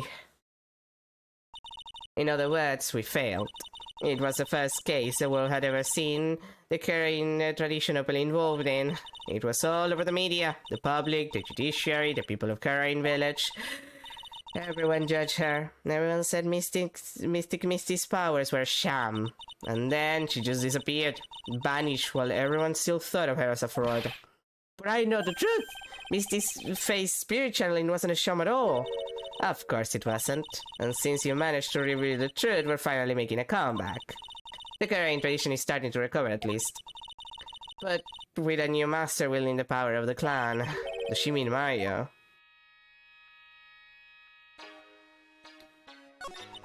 The spiritual power of the Karain channeling technique is in the blood. Mario's told me the exact same thing before. We, the women of the Fae clan, have always been spirit mediums. It's because the power to communicate with spirits flows strongly through us. According to Maya, only the women in the family can inherit that power. The main family's bloodline stems directly from Mystic Ami, but with each new generation, only one daughter becomes the new master. And the ones who don't become branch families, right? That's right, and it's always the cause of tragedy. You know, Maya had a sister too, an older sister named Mia. Ah yes, I've heard of her. What? You know about Mia? Of course. She became a lawyer in the hopes of discovering what happened to her mother. And lost her life as a result. You know what Mystic Mia is rumored to have said? She said it wasn't only because of her mother that she became a lawyer. She also didn't want to fight with her sister over the leadership of the tradition. Really? Well, she saw what happened to her own mother, Mystic Misty, as she grew up. I guess Mystic Mia got tired of seeing all the rivalry between her mom and her aunt.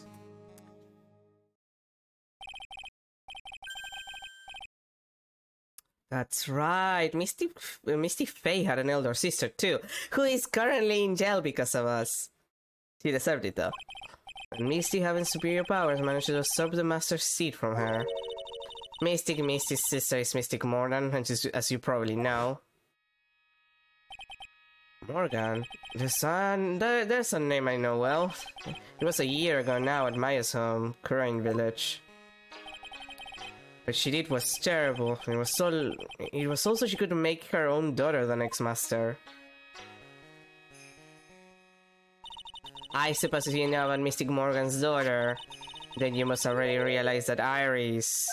Huh? Iris? What's Iris got to do with any of this? That Iris is Mystic Morgan's daughter. Iris is what? Is she kidding me? Iris is Morgan Faye's daughter? Did you just say that Iris is Morgan Faye's daughter? Oops, I thought you already knew. It sounded like you met one of Mystic Morgan's daughters already. I have. I know her very well. Oh? Yes, Pearl Faye. But I always thought she was an only child. You're just a child? She's Mystic Morgan's? I had no idea. Well, yeah, she is Mystic Morgan. But she's in prison now, isn't she? Yes. Ever since she was found to be a co-conspirator in a murder case last year. Thanks to me.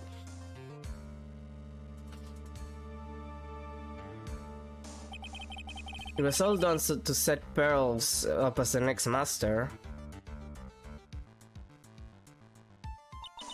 I see. So I've been wrong all this time. Mystic Morgan had 3 daughters, not 2. Wait, what? 3? Yes, Iris, her twin sister, and Mystic Pearl. What? Twin sister? Oh, you didn't know. It all happened 20 years ago. After the clan leadership was taken from her by her sister, Mystic Morgan's life crumbled. That's a little dramatic, but okay. It wasn't many years later that Karain's reputation hit an all-time low. When Mystic Morgan's husband realized his wife would never become the master, he left her on the village, taking their twin daughters with him. Oh, awful. He was a jeweler, you know. In the end, he remarried, and that's when it happened. He decided to give one of his girls up to be looked after by us here at the temple. That was Iris, you see. It's unbelievable. If Iris has a twin sister, could it be Could you tell me one more thing, Sister Bikini?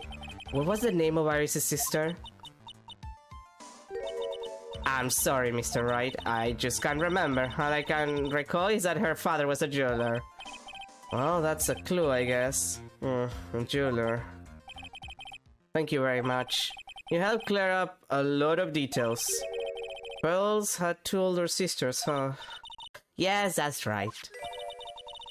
No doubt it was all because of Mystic Morgan's anger towards the main family. Anger? What do you mean?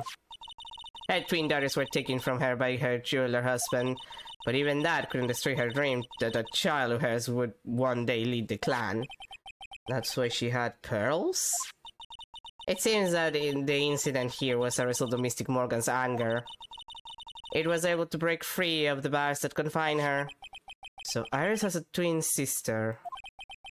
The plot thickens, and so do I. I mean, what? But this information will be useless unless I can flesh it out a bit.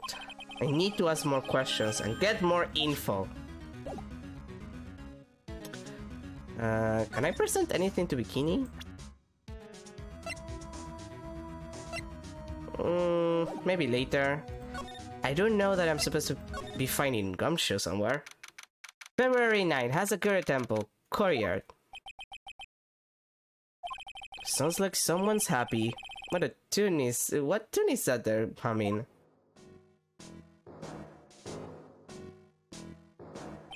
No motive, no crime, no motive, no crime. Sing it with me, no motive, no crime. I remember when we used to search in the Chandler room in Kura Inn. Whoop, I love my job. Who cares if the clues I find are no good? That's not what investigating's all about. The investigator investigates for the love of investigating. It's a passion!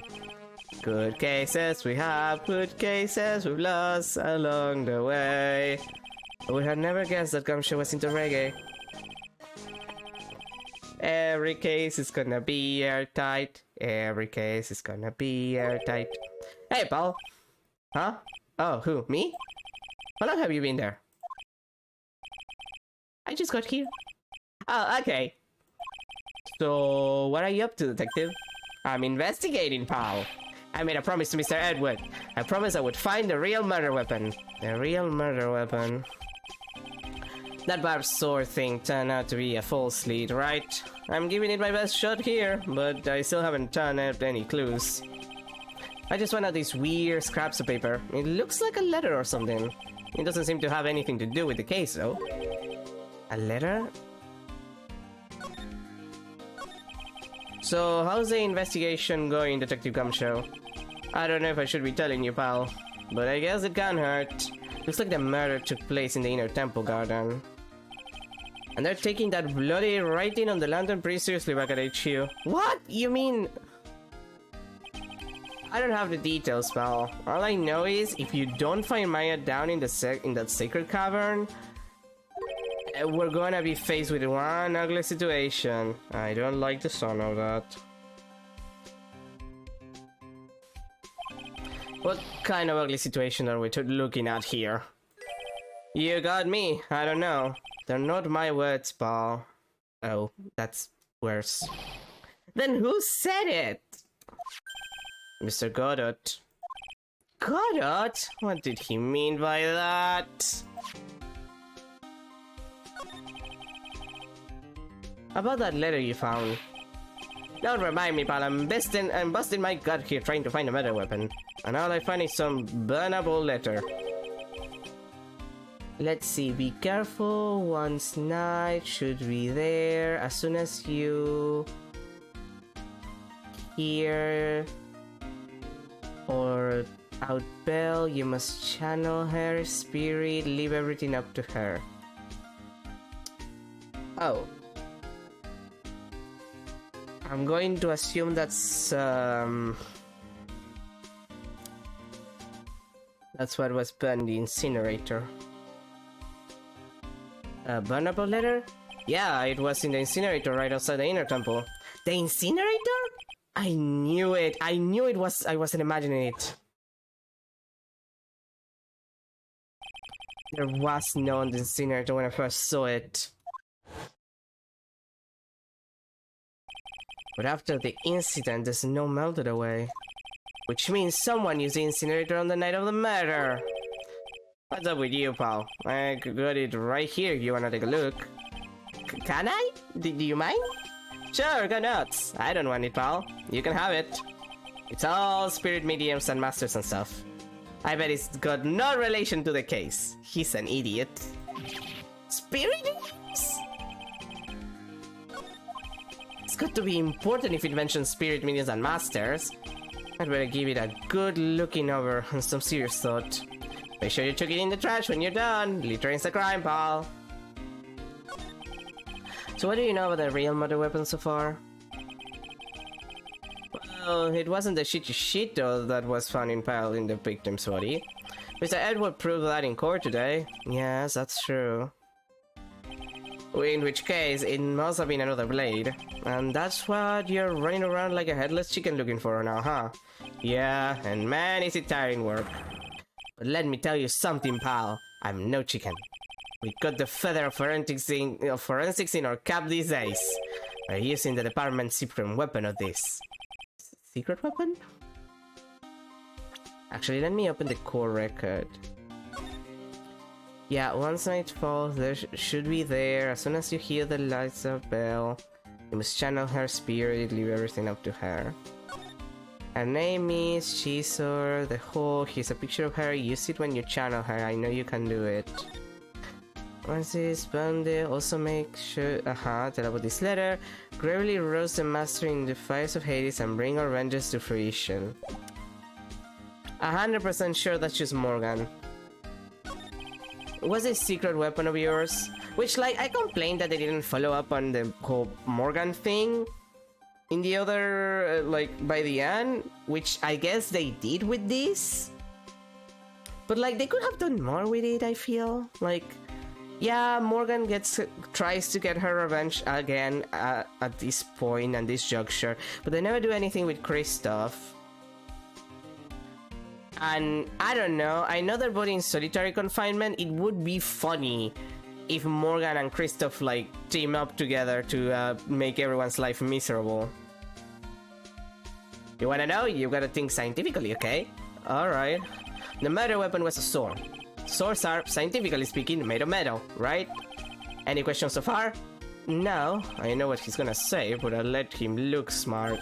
So what's the perfect tool for the job? Ta-da! Metal detector. Raise your hand if you didn't see this coming from a mile away. Well, you wanna give scientific investigation a go? Huh? Me? I've been using this thing for hours now. It gets pretty boring after a while. Why don't you give it a try?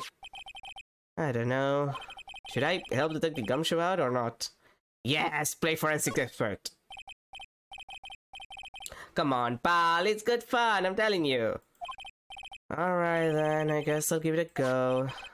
Like I said, this is the department's most advanced gadget. The absolute best. It's so sensitive you could make it cry. It's so high-tech you could skydive off of it. Oh, butter. So now I'm gonna tell you how to use it. It's possible the real murder weapon is around here somewhere, right? Sure, that's what we're trying to find out. Right, so first, let's turn the detector on. That's the sound of the metal detector signal bouncing off something metallic. Next, move the detector around and give the courier a good look-see, pal. Oh, goddammit. Wait, no, I didn't get to read the entire explanation. Take a look at anything and everything that seems suspicious, okay, pal? Okay, but like, you didn't let me, like, read the entire that's a ladder. That's metal. Wait, what? What's this, a pen? Hey, I've been looking all over for that, pal. Huh? It's yours? Yeah, my old man gave it to me when I qualified as a detective. He told me it'd be good for sticking in suspects' faces. That makes you detectives sound really nasty. It's my dream to stick it in your face one day, right? Then don't go losing it. Wait, what's there? This looks like a wallet? Ah, that's where it's been. Is it yours, detective? I'm always dropping it, so I put a bell on it. But you still dropped it anyway. Yeah, but now I found it again, pal. Your wallet is completely empty. Well, I drop it all the time, so I don't put money in it anymore. Then how come the metal detector picked it up? Must be because of the bell, I guess. If he has a point. That's a great. Wait, what? This is Miss Dioxnim's stuff, isn't it? Scientifically speaking, they're usually made of wood. But the detector is reacting to it. Yeah, but however you look at it, that thing's made of wood, alright? I don't bother investigating anything useless. Anything unless it looks like it might be metallic. Isn't the whole point of a metal detector to find metal where you can't see it? It's weird that this thing is causing a racket. Here, let me take a look at it. Hey, hands off! Examining evidence is a job for the... The top's coming off!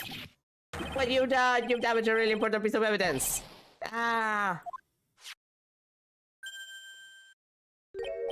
That's a sword inside the staff. Is this? Could this be the murder weapon? I'd never have guessed there'd be a sword concealing the victim's staffs. They call this kind of thing a sword cane, pal. This one's a real gem. The workmanship is really something else. Thank goodness it wasn't a cane sword, or else the victim would have stabbed her own foot. I officially give up on trying to figure out how Gumshow's mind works. If the real scene of the crime was the inner temple garden, then why was the sword used to kill the victim found in the main hall courtyard? Hey, Gumshow, who knows about the hidden sword? No one. Even the police didn't know about this until I discovered it just now. Well, as they say, there's no theme in Gumshow. It doesn't look like there are any traces of blood on it. Then I guess this isn't the murder weapon, huh? No, no, no, no. I'm sure someone just wiped it off after the murder. Yeah, of course. This thing's definitely the murder weapon. Great job, pal. It's about the same length as the Shijishito, too. This must be the murder weapon. Okay, I'm gonna run over to forensics. There's got to be some traces of blood left, even if most of it has been wiped off. See you later, pal. Every case is gonna be airtight. Every case is gonna be airtight. Wait up, detective! Huh? What is it, pal? I'm a pretty busy guy right now, you know? You're going to get that stuff analyzed, right? Would you mind holding off for just a while? Huh? What are you talking about, pal? Please! Just until we find Maya. Maya? What's this got to do with her? I don't know, but I'm starting to get a really bad feeling in the pit of my stomach. Oh, how so? Look, Maya's trapped inside the sacred cavern right now and... well, we don't even know if she's okay or not. The more evidence and testimony I hear, the more uneasy I feel. You don't think? Maya's being murdered? No, please detective, let's just wait until we can get inside the sacred cavern. You're looking kind of iridian there. Okay, just stop it with that face, Paul. Oh, one thing though. The top secret trick, let's keep it between you and me, alright?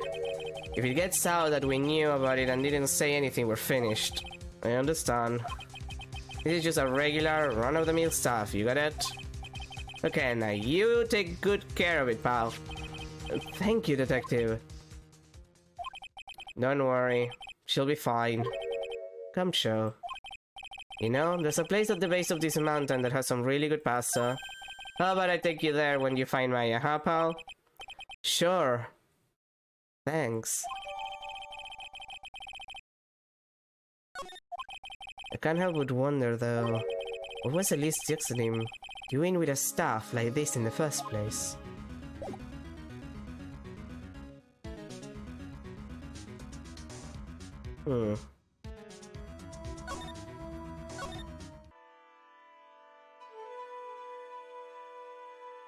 Well, let's move along.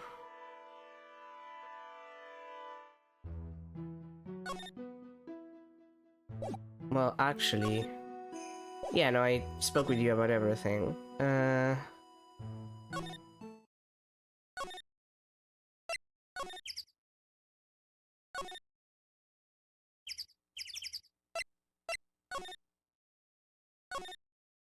The garden, maybe.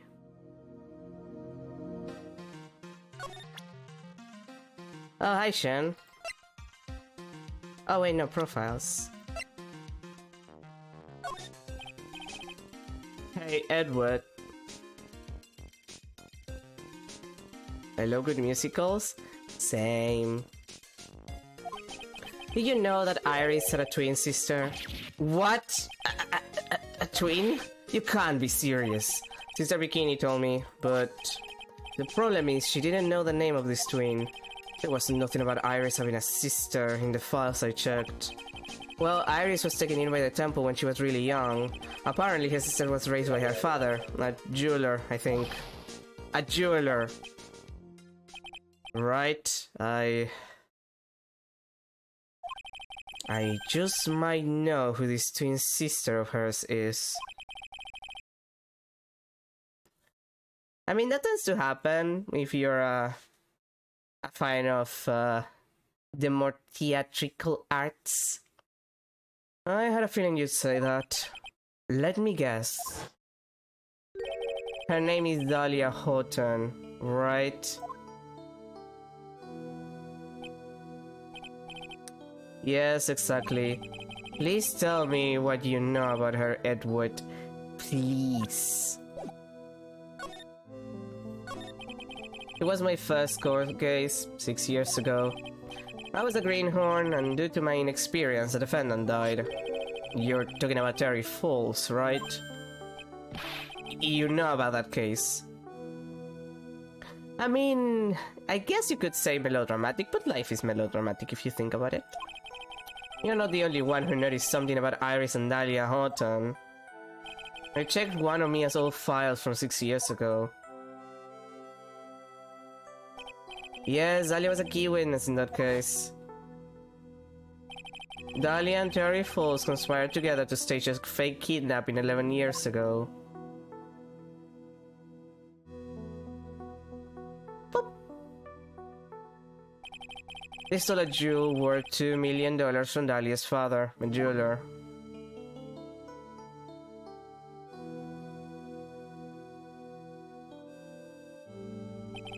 And 5 years after that, she murdered her own sister, Valerie Houghton, to keep her from talking. Her sister? Well, her stepsister, actually. They weren't blood related. I was gonna say. Valerie was the only daughter of Dahlia's father's second wife. Oh. Oh, that makes sense. This is when she entered my life. The woman who tried to kill me.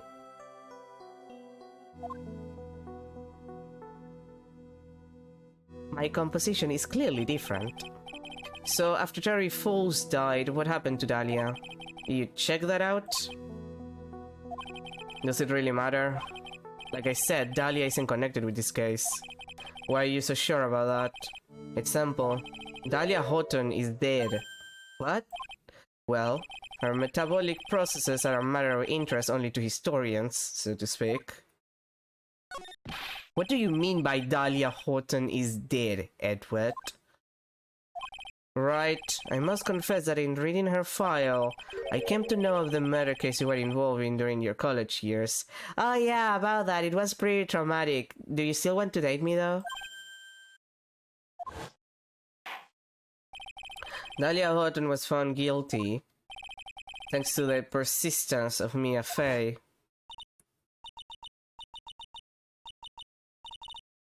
Yeah, I remember that. At the time, Dahlia... It's like she was possessed by a demon or something. It's been almost 5 years since that guilty verdict was handed down, and her sentence was finally carried out. She was executed last month. Executed? I'm sure that's a bit of a shock for you, right? But for more reasons than one.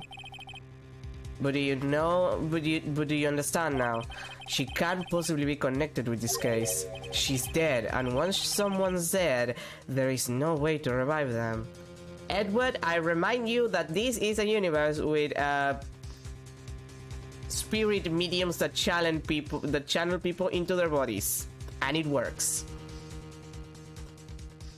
Working on Game Jam game is taking a bit of its soul, which I didn't feel when making a game with UE. Probability is a good tool though. I'm guessing it's a matter of like not being super used to it, if anything. Like once you get used to something, there's no way to revive the dead. I wonder. As if you're not aware of one other connection yet, Edward. And what is that? It's about Iris and Dahlia Houghton's mother. What's their mother got to do with any of this? She's a Morgan Fay, a spirit medium from a branch family of the current channeling technique. You say current channeling technique. Do you know something about it? Oh yes, I know it's connected with that fraudulent spirit medium. Fraudulent? Don't be like that about Maya's mom. I was involved in another nightmare 17 years ago. Yeah, that case again. I was caught up in the middle of a murder investigation. The police didn't have any leads. They were stumped, and that's when they called her in. She was a very famous spirit medium and the master of her channeling school. But you know what happened? As a result of her efforts, an innocent man was accused of murder. She and her powers, they were all fraudulent. Edward, go to the police records room. It's all in there. All you have to do is check the DLC's incident case file and you'll know. Edward, I defended your ass during that case. Well, not the case, the retrial that we did when you thought that you actually killed your dad, which you didn't do because it was Manfred von Karma. But I know. Of course, how could I forget? Edward was the victim in that case. Edward, you'll understand someday, and then you'll see that the current channeling technique is real. But for now, that's not really the issue. The issue is a little bit more complex.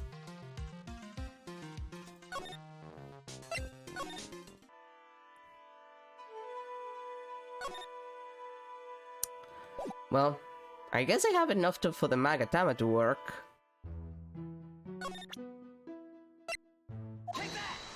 Like, I have what I need to actually get the stuff from Iris.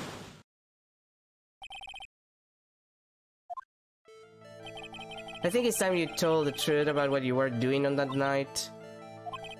You said you were in your room at Hazakura Temple the entire time. You still claim that to be the truth.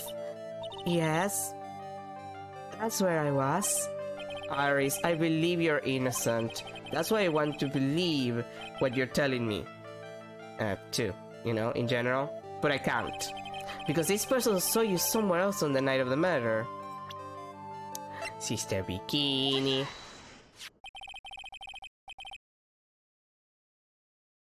I would say it's kind of funny I am able to pump up music faster versus games. I mean, games require assets. Music requires less assets. Usually assets that are already done or there. Games, I would argue, are harder. So yeah, I do feel like pumping out music and pumping out games, like it makes more sense that you would be able to pump out music faster. Even if you're just starting, it is less work technically. I'm talking about Sister Bikini, of course.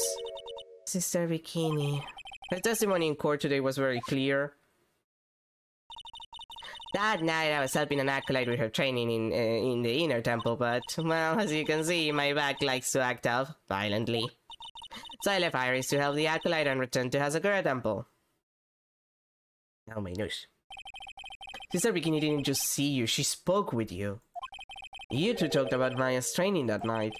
So you see, Iris, you were there at the inner temple on the night of the murder. That's very impressive, Mr. Wright.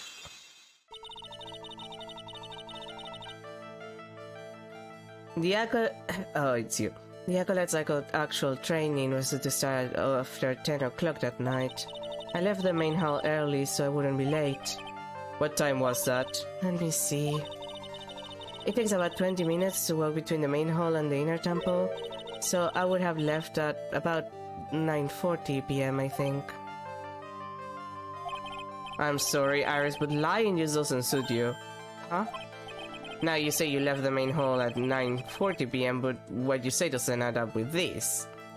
Evidence. Iris' testimony. You can become a diligent worker who can be blank out drunk and finish book overnight. Okay, but like Stephen King, the main reason why he could do it is like he was also coked up to the hills. Like he was covering cocaine, which is a stimulant. And B, he had a wife who forced him to write. Like, he is very sincere about crediting his wife for forcing him to write, and B, being his editor. Like, she's the person who grabbed the books after he wrote them and made sure that they make sense. Like, that woman deserves about 50% of the credit for everything that Stephen King wrote. At least until he got, like, clean or shit. But even then, I'm pretty sure she's still his editor.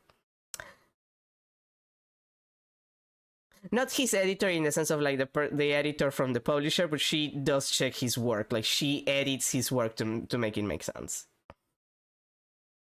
Yeah, no, like the guy was actually super upset about it at one point. Okay, the cocaine makes sense. Like it was the 80s. Like of course he was full of cocaine. But the wife, like, she's not like his book editor in the sense that she's in the editing company, I believe. But she basically forced him to write. Like, she was the person kicking his ass so he wrote at least a little bit per day. And she famously, because, like, if you're cooked out of your mind, obviously what you're writing is not gonna always make sense. So she would grab his work and then edit it to make it readable.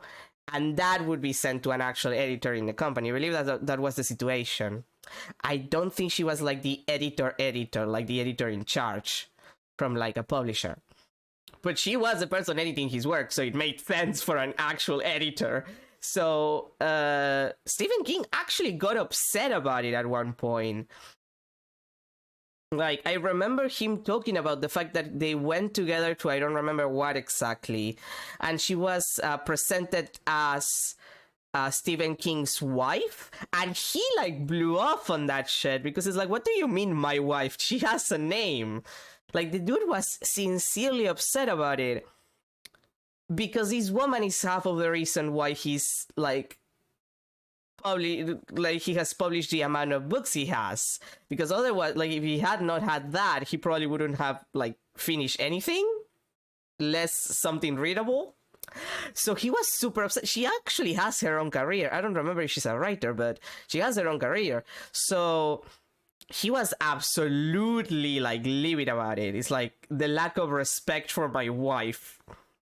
Like, Stephen King, actual wife guy. He's not perfect, but also actual wife guy. He got upset that his wife got the respect. She deserved better, and he was upset that she didn't get better. Yeah, absolutely wife behavior, so I have to respect that. You just testified to the contrary, don't you remember? You said you rang the lights out bell at 10 o'clock that night. Ah. Plus, only moments before you rang that bell, you were seen at the main hall by the most reliable witness I have. Who's that? Me. Mr. Wright. We even spoke a little that evening. That's when you gave me this. Surely you haven't forgotten.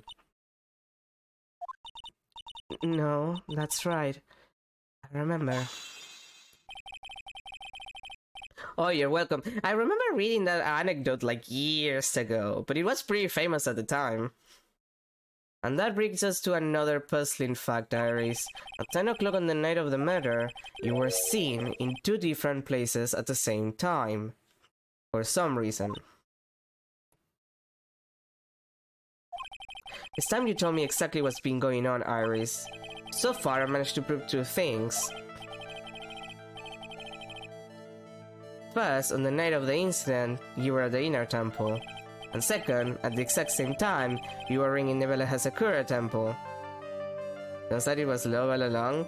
I mean, here's the deal. If you have someone kick your ass, metaphorically, to put yourself to work, it is more likely that you work, especially if the person cares about you.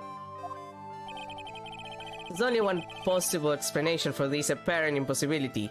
There were two of you. On the night of the incident, you were seen in two different places at the same time. Which means there must have been two of you. I can't think of any other explanation, Iris. But that's crazy, how could that be? There's only one of me. It's impossible. Impossible? I wonder. The way you're trembling certainly seems to suggest otherwise. You're seriously trying to suggest there's more than one of me? Then show me the evidence. Show me something that proves there is more than one of me. Sure thing, baby girl. Get your ass back to work, lovingly manner. Exactly. I have a firm grasp of the situation now, Iris. You have a sister, don't you? A twin sister, perhaps? Ah. That's right. Dahlia Houghton. A woman I know only too well. I had no idea you knew of her. Very impressive, Mr. Wright. But she's no longer... Yes, I know. Her sentence was carried out recently, wasn't it? I'm sorry. Thank you. There's no need to explain now, Mr. Iris. The second you who was here at the temple on the night of the murder. It was your twin sister, Dahlia Houghton. But you just said it yourself a second ago. My sister said. Have you forgotten that? No, but we are at a temple for training, for a channeling ghost technique. Have you forgotten this, Iris? This is a channeling dojo, a training ground of the current channeling technique. That night, someone channeled Dahlia's spirit, and you knew about it. And that's the secret you've been trying to hide from me. Ah.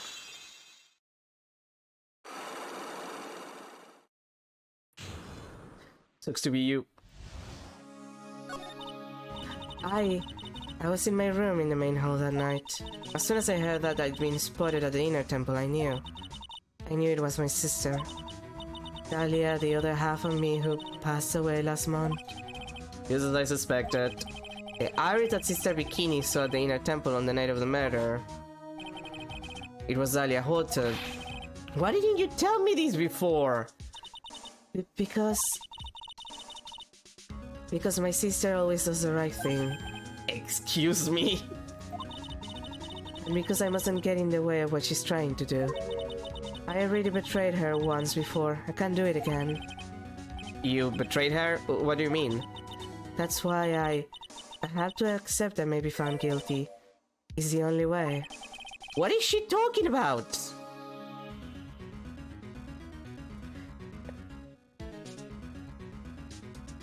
Oh, that's nice. I mean, everybody likes a good Newgrounds Flash game. You know about it, don't you, Mr. Wright? About the fake kidnapping that took place here on Eagle Mountain 11 years ago? Yeah? That was the start of it all. It's what started her down that twisted path.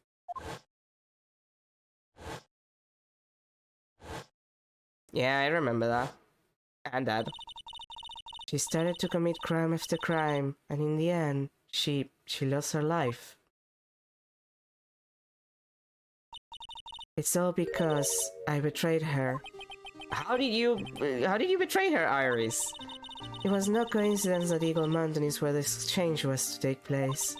After all, I helped plan the whole thing. What? But I got scared, so I ran away. What are you talking about? Why would you help her? Stealing $2 million from your own father? That's awful. I promised that I'd help. And she didn't do it for the money. Huh? It was revenge on her father. Revenge? What do you mean by revenge? He was a hideous man. He threw our mother away and then sent her to hell. Her mother? She must be talking about Morgan Fay. Which, to be fair, she's kind of a bitch. Not saying that what he did was right, but she's not an easy woman, considering the, you know, conspirating for a murder thing. Our mother was the eldest daughter of the main branch of the Fay family. The main family had a lot of influence in many business and political circles at the time. As the eldest daughter, our mother was set to inherit all of that as the next master. That's the reason our father married our mother in the first place, for power. But his plan backfired, because our mother's sister took it all from her. She took over as the master of Kurain. That would be Misty Fay, Maya's mother.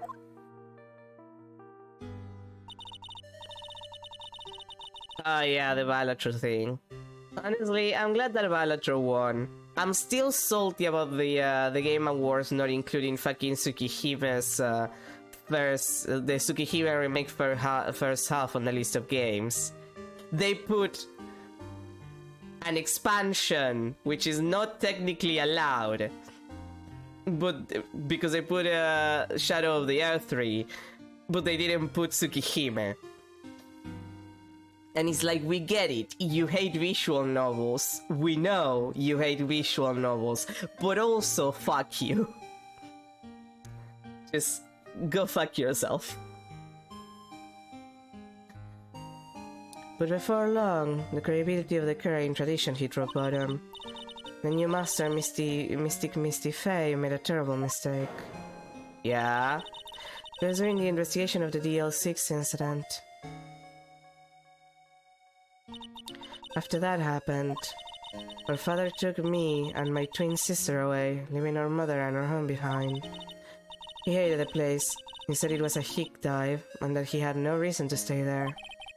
And that's when you came here to Hazakura Temple? Yes. The woman my father took as his next wife already had a daughter, Valerie. I had no place in his new family, you see. Oh. And I hadn't seen my mother once since then. Having the master's seat stolen from her and being rejected by her own family. I heard she's been very battered, spiritually and emotionally. Well, she did try to kill a person. Well, she helped another person kill a person, so there's Western game media not being racist. I mean, it's not even... The worst part is not just that, oh, it's every Japanese game. Because if you came at me like, oh, it's every Japanese game or it's any Asian game, I would be like, yeah, okay, they're being racist again. It's just visual novels. It's like visual novels are not video games, apparently. And I'm just sitting here, like, smoking from like the most dramatic pipe in the world, probably filled with weed for extra drama, and being like, okay, we get it. You don't think that games that are primarily story are actually games. You don't think that a visual novel takes effort. Sure, whatever. Like, it's not even that you're bringing up like the original Tsukihime, which people might be kind of sensitive about because it's porn. Like, the original Tsukihime is an eroge. The Tsukihime remake is not. It has no porn in it. It was released on the goddamn Switch. It has no porn. You don't have an excuse. I feel like it's a prelude to the X-Play era again. Oh boy, I fucking hate that. Ugh. Hate it. Hate it. I have so many fucking opinions. Like, I had to read some of the most dumb fuck opinions today, and my reaction to this shit is just like, I hate the gaming industry. I hate people who work on the gaming industry about 90% of the time. And every single person that has opinions on it, except for me and like 5 people, are wrong. It's gotten to that level. I cannot deal with this shit.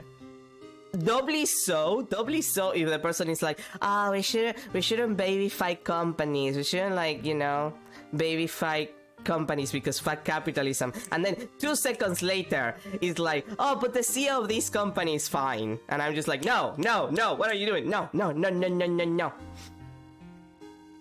It's too much XP, and then I remember the Yakuza 4 review they did, and I became the Joker for the game industry. Oh, yeah, okay, I understand.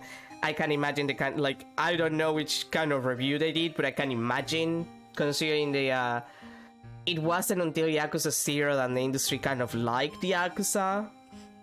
Like, they gave a shit, from what I understand. So, yeah, no, I get it, I understand. I get it. Their least racist review.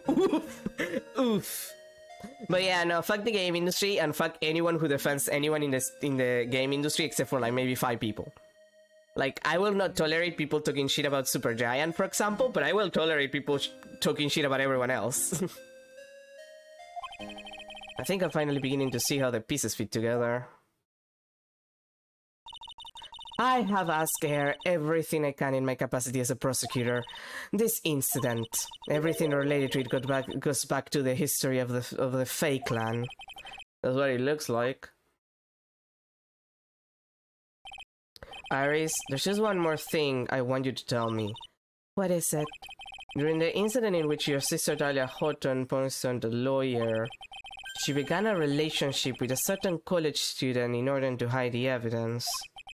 That college student, have you heard anything about him? That Self-Dev team is a co-op, I believe, and good for them. Also the Vampire Survivor guys. Everything I heard about them is good. But like, no, I'm tired and sick of people like just woobifying companies and woobifying the CEOs of companies and just being like, but it's like my little Pookie, and it's like, no, it's a grown man. He's a grown-ass man. It's embarrassing. Have some self-respect. It's an industry.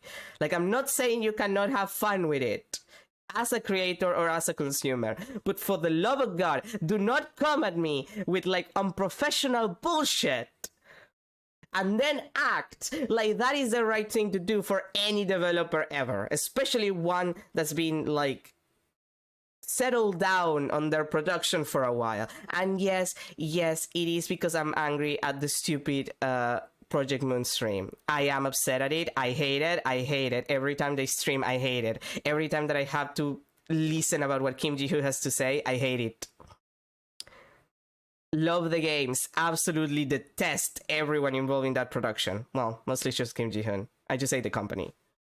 I'm having the relationship that people who like Overwatch have with Activision Blizzard at this point. And every time that I complain, someone is like, but you're being too serious. But it's not but it's an indie company. It's not like they have money. No, they're not. They have more employees than Supergiant. Supergiant has 24 employees. I'm sorry. It's not an indie company. On top of that, they have more employees, they have more money. You cannot come at me and show me that unprofessional bullshit and make me treat them with respect. I fucking hate this shit. God. Like, I'm so tired of having to hear that shit. Like, I don't want to go on a rant because I'm gonna get upset. But every time that I have to see like a Project Moon fucking stream, every time that I watch it just to find out what the fuck is gonna be new, I recognize how shitty this fucking industry is. Because you cannot have people defending an unprofessional stream by what it is, by all means, a gacha that is racking in the millions. It's not even the fact that it's a live stream, it's how unprofessional the live stream is. Like, you have the CEO on a VTuber avatar talking about shit, showing the same 18-second trailer 3 times for no god awful reason. Inner peace. Find your happy place. Think about Hesed being naked. Think about the Blur was fucking. It's gonna be okay. Like, that's the issue. My issue is not that it's a live stream. My issue has always been it's unprofessional. You have $1 million company that is making a gacha, and you're being unprofessional. For the love of God, get a PR team. Get an advertisement team. People who actually know what the fuck they're doing. You cannot be responsible for this kind of shit. Popping in a funny haha way, it's fine when you're like fucking Nintendo and you have like 25,000 people working behind you, so your goddamn directs work. So your directs are good. Nintendo can give themselves that kind of bullshit where like the CEO can walk in and be funny about it. But they have a bunch of people on advertisement just making sure that the direct is going to look good. I am begging Project Moon to actually act like an actual company, which is incredible. And then I have to hear the excuse of like, well, but they're not into the whole corporate shit, so like they're doing whatever. I don't care. It's unprofessional. What do you mean he's talking about wanting more money for an anime? Your game doesn't work half the time because every update it breaks and you have to fix it, and you don't have enough people to consistently put out good products, to the point that you're not going to make the games that you said that you were going to make with the money of your goddamn fucking gacha, and now you want to make a goddamn anime? Do you recognize the issues in your company? Inner peace. Back to my happy place. See, this is why I don't want to talk about it, because I get upset. I get sincerely fucking upset about this shit. Because all that I see is a company that doesn't know what the fuck they're doing. You have a CEO that should not be CEO. You're not a team manager. You're a good writer. You're not a team manager. You should not be CEO of your goddamn company. I'm not saying you don't get to own it. You can have like the majority of the stocks or whatever. If he wants to own the majority of the stocks for his company, by all means, but he shouldn't be CEO. Put someone who actually knows how to manage a company in that position. Jesus fucking Christ. I need an edible. Well, I did hear one thing. She said she hated his guts. Oh. I see. Thank you for your help. You're welcome. Hurry up, Phoenix Wright. There's still much to investigate. Leave these logs to me. I'll open them for you, I promise. Thank you. I suppose I better continue my investigation. There's still one giant secret left to unlock. Those psych logs. And that's gonna be for tomorrow, because we're 15 minutes over time and I got actually upset about fucking thinking about the fucking stream. God damn it, I promised I wasn't gonna get upset. Ah! I hate gaming companies, I hate them so much. I hate gaming companies. Except like 3 of them. I hate them so much. God. But yeah, I had to hear someone say that Project Moon is look, I was gonna get upset about it anyway because I had to read someone say Project Moon is not an I had to read someone disregard my comment of like Project Moon is not an indie company. They should actually expand and take care of this business properly. And someone came to me and it's like, it's literally an indie company. It's like, no, they have a gacha, they're racking in the millions. They have more employees that a game company that does AA games. Supergiant is a AA company and they have 24 employees. Like, Project Moon has like double the number, give or take, last I checked.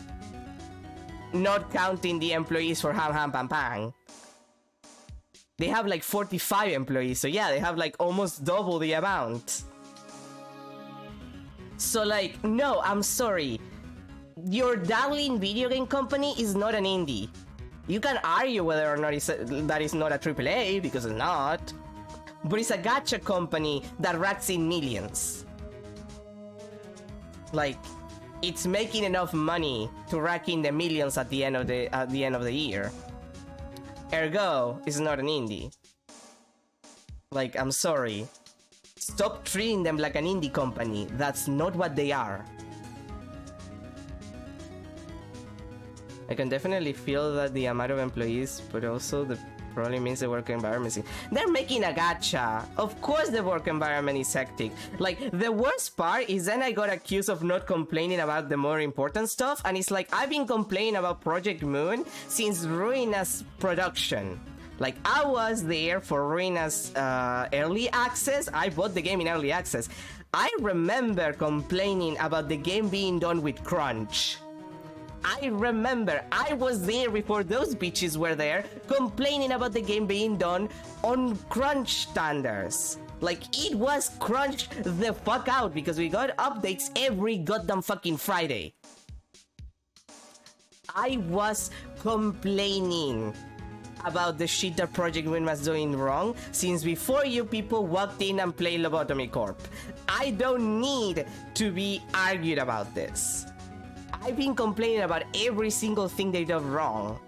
I'm sorry that I'm the person taking your company serious as a company and not thinking that they're a group of friends creating something on their spare time, because they're not. As much as Kim Ji-hoon wants to insist that he is, in fact, just a guy with a group of friends making a video game, because that's not what they are. He wants to make a fucking anime and he cannot make a second game because they're too occupied working on Limbus and they're not putting money on their other stuff. Like, I don't know, expanding, for example, getting a fucking PR thing. I get upset. I no. I've been here for 20 extra minutes just because I got upset. This needs to stop. I need to find my happy place. I need to think about Lord was fucking. I need to move on. Anyway, that's it. That's the stream. I'm not gonna continue. I'm gonna get upset otherwise. I'm actually gonna get upset otherwise. Anyway, thank you everyone for being here. I thought we were finishing this game today. We are obviously not. We still need to finish a little bit of the investigation for this day. And the rest of the trial. You're definitely the... I mean... Today I found out that Kim Ji-hoon is 32 and I'm 32, and honestly that just makes me more comfortable in the fact that sometimes I say I wish I could like slap this man across the face, because it's like, yeah, no, I'm also 32. I know what it's like. He needs a couple of slaps. I've been there. 32-year-old man to 32-year-old man, stop fucking around. But anyway. So we're finishing tomorrow. We're finishing the last part of the trilogy tomorrow, and then next weekend, since I'm going back to work next week, next weekend we're actually starting Sorry We're Close. We're playing Sorry We're Close next weekend. But yeah, again, that's it. That we're finishing tomorrow. Thank you for being here. Have a good rest of your day. Have a good start to your weekend. And I'll see you tomorrow for finally finishing the first Ace Attorney trilogy by finishing Phoenix Wright Trials and Tribulations. Boy, these games are long. Bye, everyone.